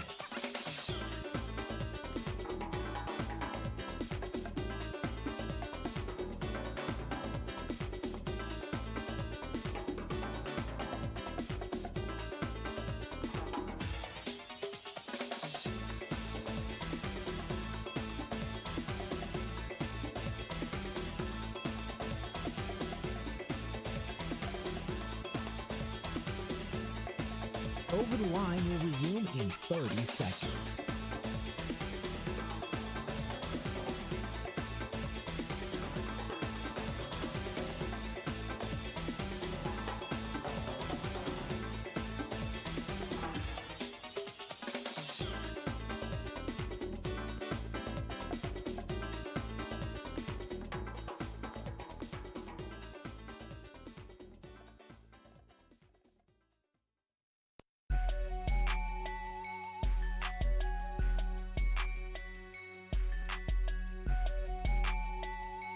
All right, here we go. You know, Big Brother, the algorithm listening. I love this. Going to the Masters. Even a former champion is not above the rules and regulations of Augusta. The Masters no phone policy applies to all. That includes major champions. Mark Calvecchia found out the hard way the other day. The 1989 British Open champion was removed from the Augusta National Golf Club security for using his phone at the 90th Masters. Winners of men's golf's of the 3 majors are exempt for 5 years into the Masters, then become honorary invitees. And Calvecchia, at 65, played the Masters 18 times during 87 to 2008, finished second in 1988. And when the 13-time PGA Tour winner was reached by phone and asked to explain what led to his dismissal, he didn't offer details, but he also didn't deny getting kicked out for using his cell phone. He says, quote, "I've got nothing negative to say about Augusta and the Masters, so I think we should literally hang up right now." They threw his ass out. Can't use your cell phone? You're out of here for the week, dude. Bye. Well, bye. Former Golf Channel broadcaster Charlie Reimer also was credentialed by Westwood One Radio to cover the tournament, lost his credential, and was asked to leave in 2011 after he stepped outside the media center to chat on his cell phone. Security guard came up to him, spotted him, said, "You're out of here, bud." Quote, "We explained to him our policy, how we take it very seriously, and we sent him home." Reimer broke into tears. He cried. There's no crying in golf at the Masters. To no avail. They still kicked him out. Kicked him out. You're done, dude. You're done. All right, 608-321-1670. Line 1, good morning. Good morning, my friend. C and the D. What's up, brother? Nada. Before I got some bones to pick. I mean, you were talking about the pager. I mean, Augusta didn't allow a black member to join the club until 1990. They didn't allow a female to join until like 2012. So, I mean, I could see where they just left that pager rule in there because they're so old school. The pager. I'm pretty sure they still follow the Jim Crow law there.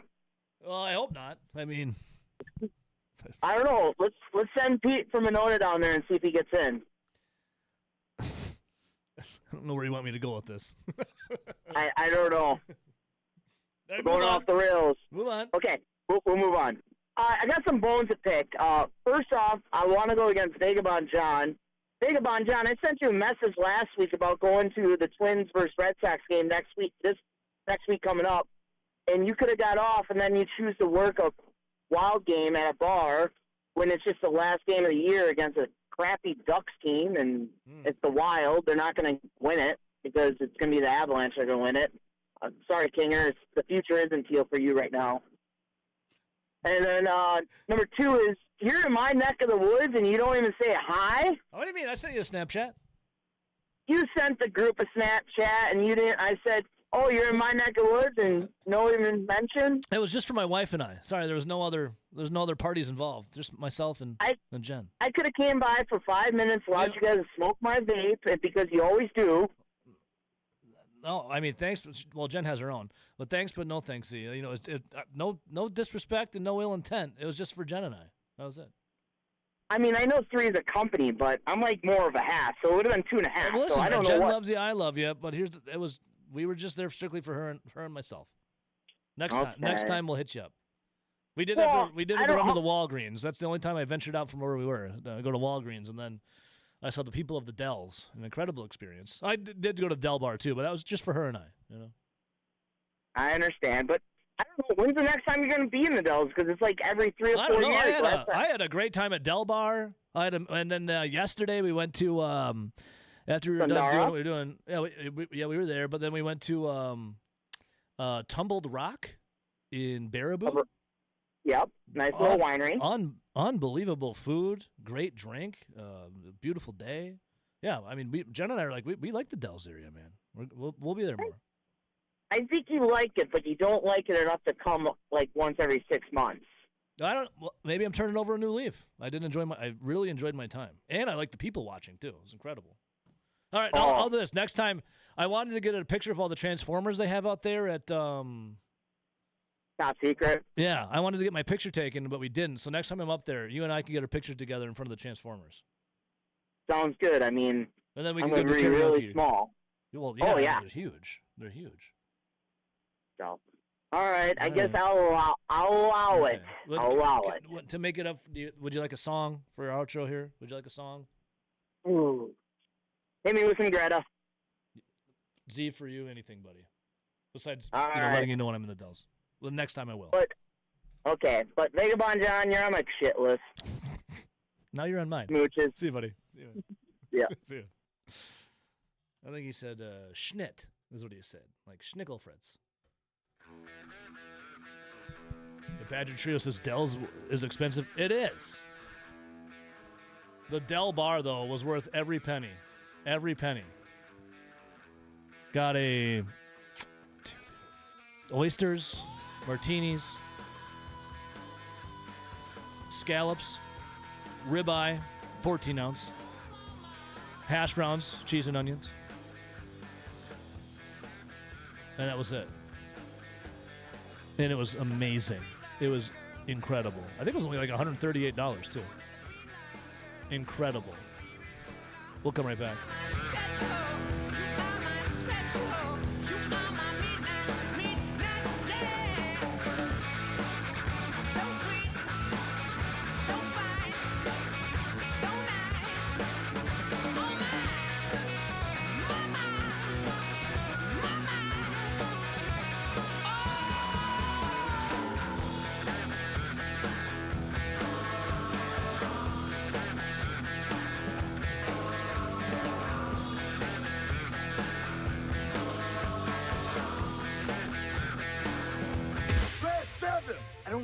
that 7 mean? This is Over the Line. Hot route!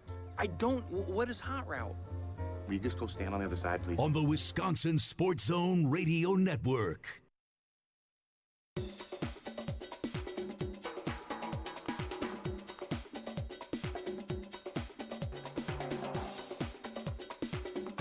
Over the Line will resume in 5 minutes.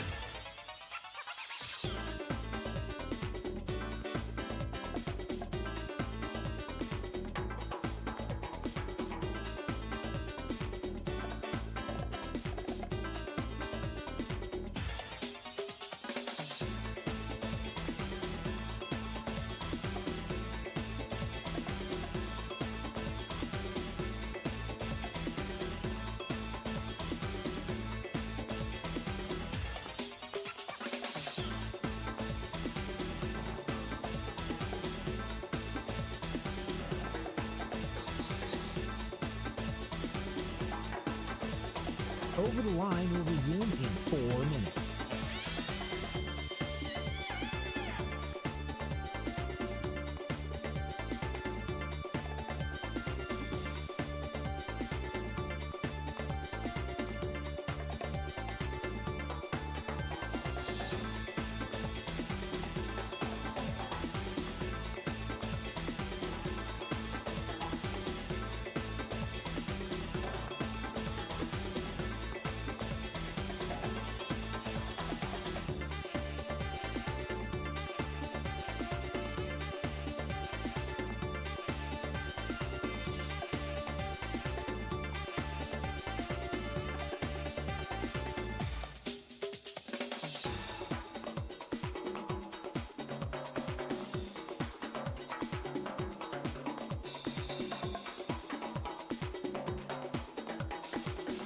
Over the Line will resume in 3 minutes.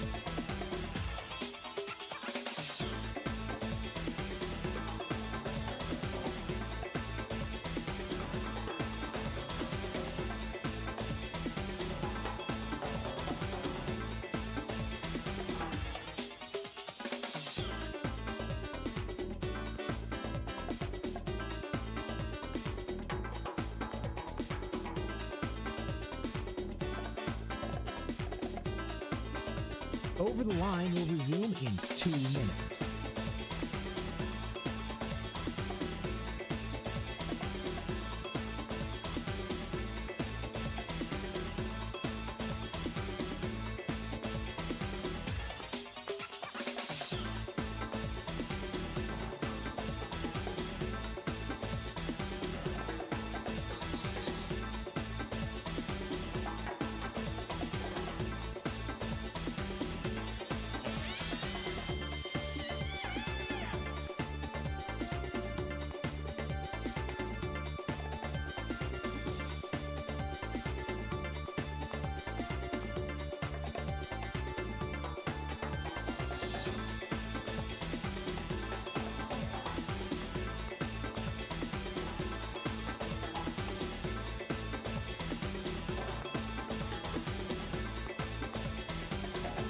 Over the Line will resume in 1 minute.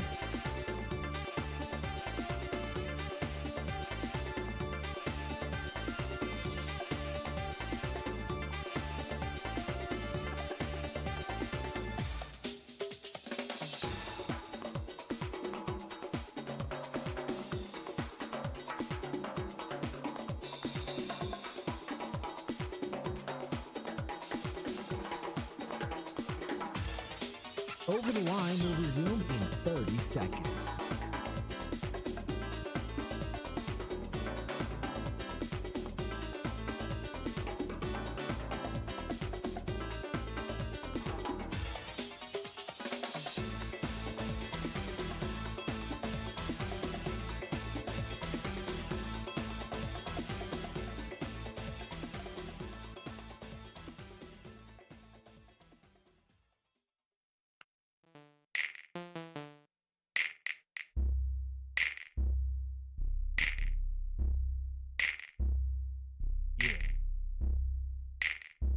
Bills. Morning. Morning, brother. What's going Brother. on? Not much. Missed you yesterday. I was in the Dells, dude. How was it? You know, I made a joke the other day. I usually don't feel bad about the jokes I make, you know, because it's just jokes. I made a joke the other day. It was like, hey, you want to go on vacation really bad, and you're not quite sure where, but you know you want to go somewhere like warm and tropical, like, and then all of a sudden you just end up going to the Wisconsin Dells, and it's disappointing. That was the joke? Well, it was an analogy to. What the hell was it? It was a sports. It was something about sports related. I'm like, yeah, that's like wanting to go on vacation somewhere, but then you just end up going to the Dells. Well, that's. I hope you're about to apologize and say I that am. you were I had wrong, a great time at the because Dells. the Dells rules. Yeah, I had a fantastic time at the Wisconsin Dells. I remember the whole time I was there, I couldn't help but think of that statement I made. I'm like, I kind of fell short there. Love the Dells. I went there in February with my family. Had a great time. I mean, I've had so many different unique experiences in the Dells. You can see. You can see everything.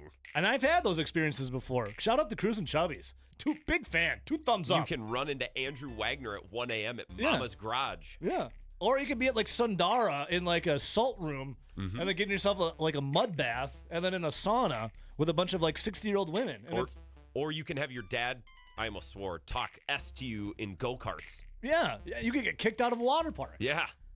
You can go to the Del Bar to have some fine dining experience. I mean, What they say is the finest supper club in Wisconsin. I've never been. I love the Del. I'll take you sometime. It's incredible. The 14-ounce ribeye. It's amazing. You can do anything at the Del. Inshallah. That was, Ishnala just opened on Ishnala. Sunday. I think they were or yesterday. I mean, I think Are they just not opened. open in the winter? No, they shut down. What? Yeah, it's a seasonal thing. I think less of it for that reason.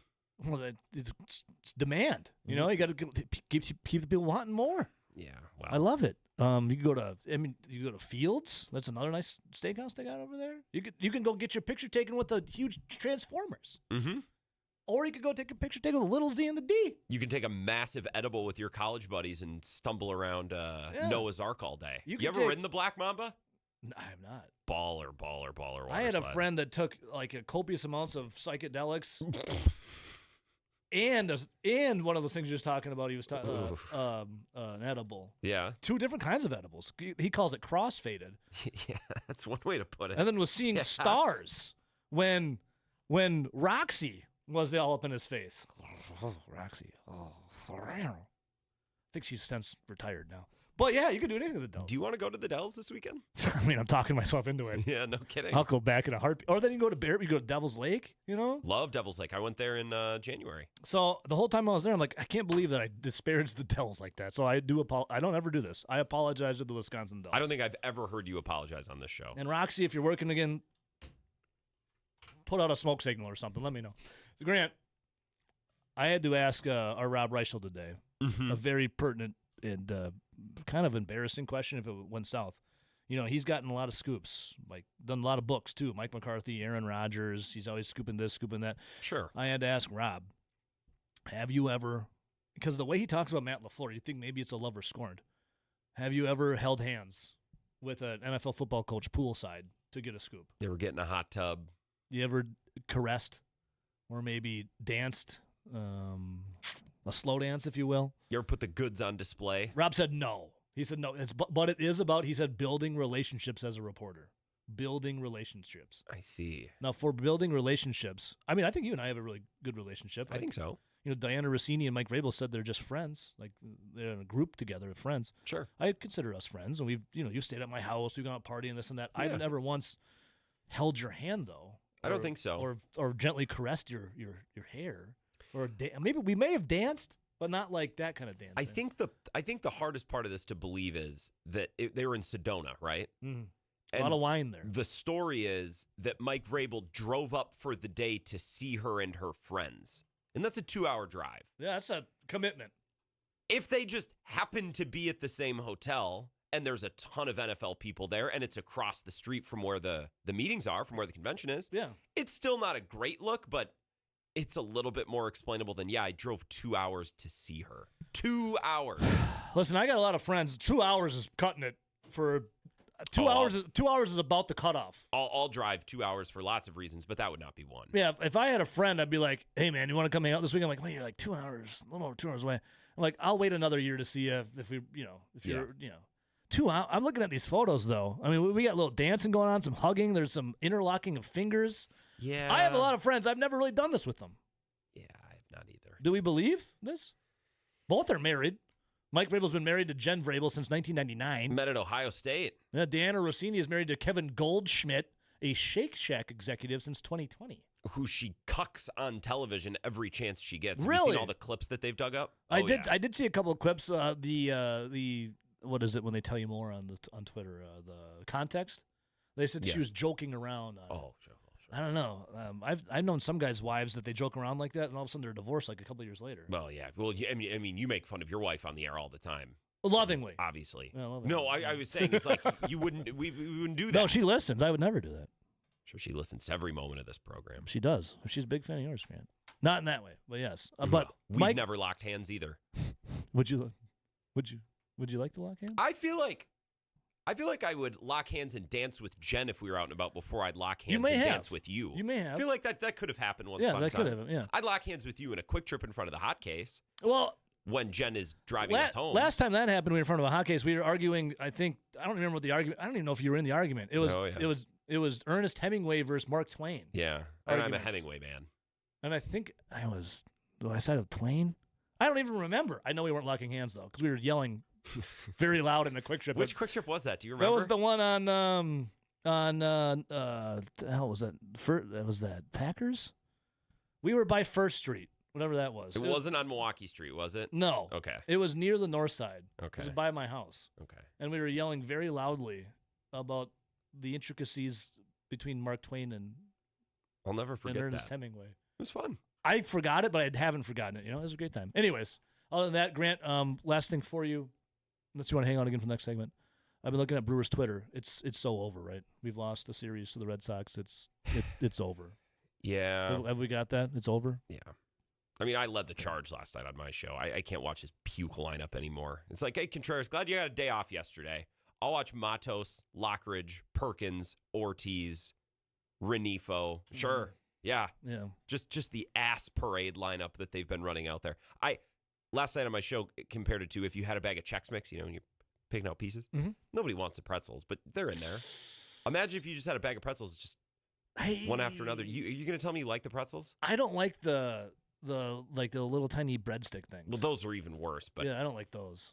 I don't mind the pretzel. Now that you talk about it, like what parts of the Chex Mix do we actually like? The rye chips. The rye chips They're and the goated. Chex. The rye chips and Chex are goated.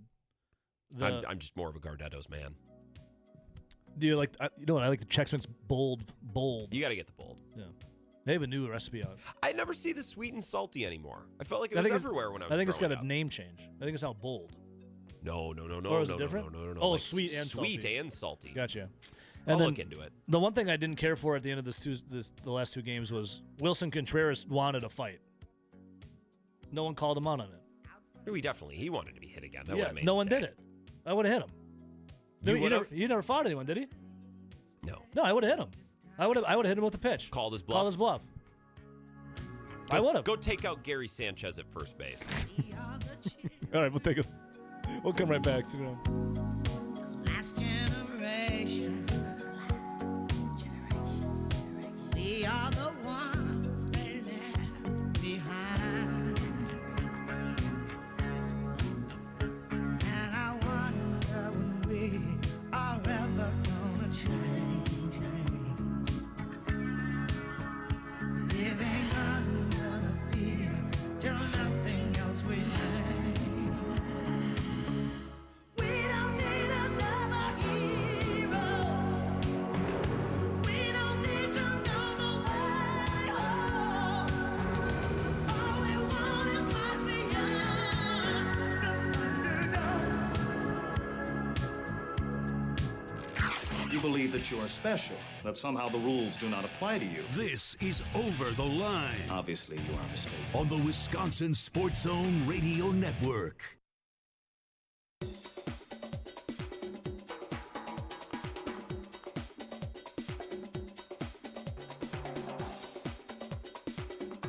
Over the Line will resume in 3 minutes.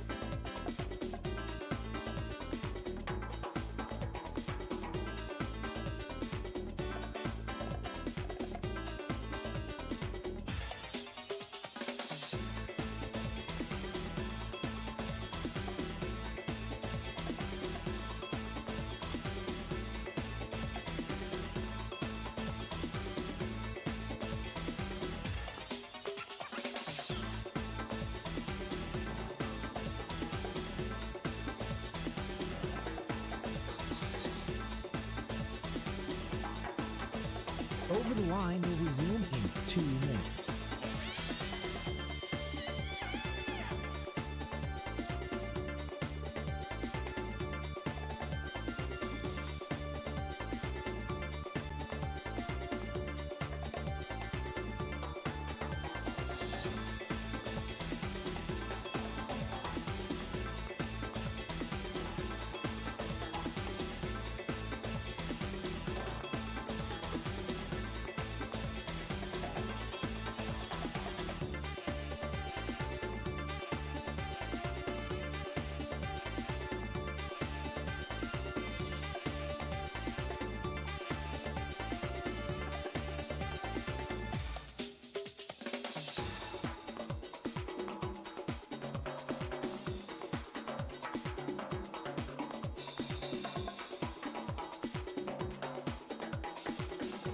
Over the Line will resume in 1 minute.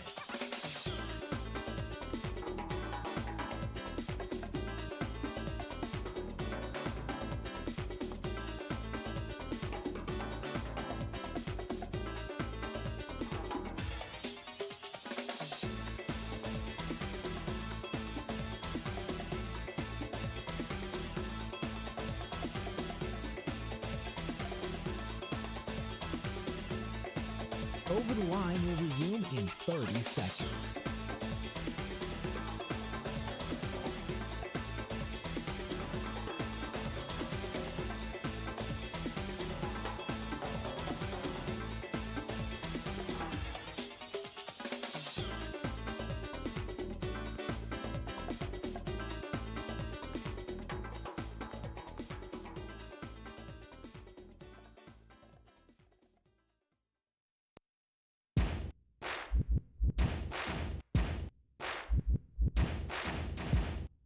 Well, it's official. The blue wave has taken over with the elections and now the Brewers. The City Connect uniforms are out. And the libs have had their way, Grant.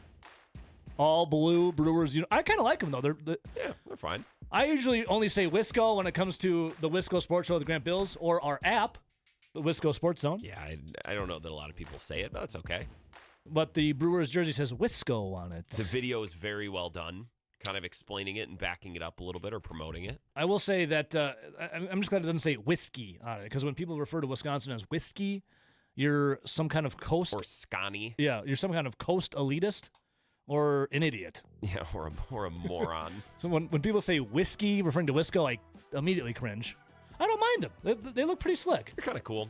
Jerseys always look better on the player. Once you see it on the player, it's like, oh, it looks pretty good. Is the little bit of orange there? Is that for hunter, like hunters? Fishing, I think. I don't know. Watch the video. Little orange bobber floating in the water. Is that what it's for? I don't know. Speedometer speeding around the back It's roads? art. It's subjective. Wisco. Whatever. I like I'm not art gonna that's buy 'em. open-ended. I can assign my own meaning to it. Listen, I have my own problems. I love the Brewers 90s logo. Okay, people call me crazy for that. I think they're all good. Yeah, I'll celebrate everything. This right here. I love this logo. Oh, that's such a sharp hat. Oh, the Brewers 90 logo, dark time, dude. Shut up. You just don't have a keen eye for graphic design like I do. Yeah. Grant, I missed you. It's nice to see you again. You coming out to Monks and some Prairie Hell tonight? yeah, I'll be there because there are only so many of these left. I think there's only 2 left. All right, we'll see you guys tonight at Monks and some Prairie. If not tomorrow, Bill Michaels next. Bye-bye.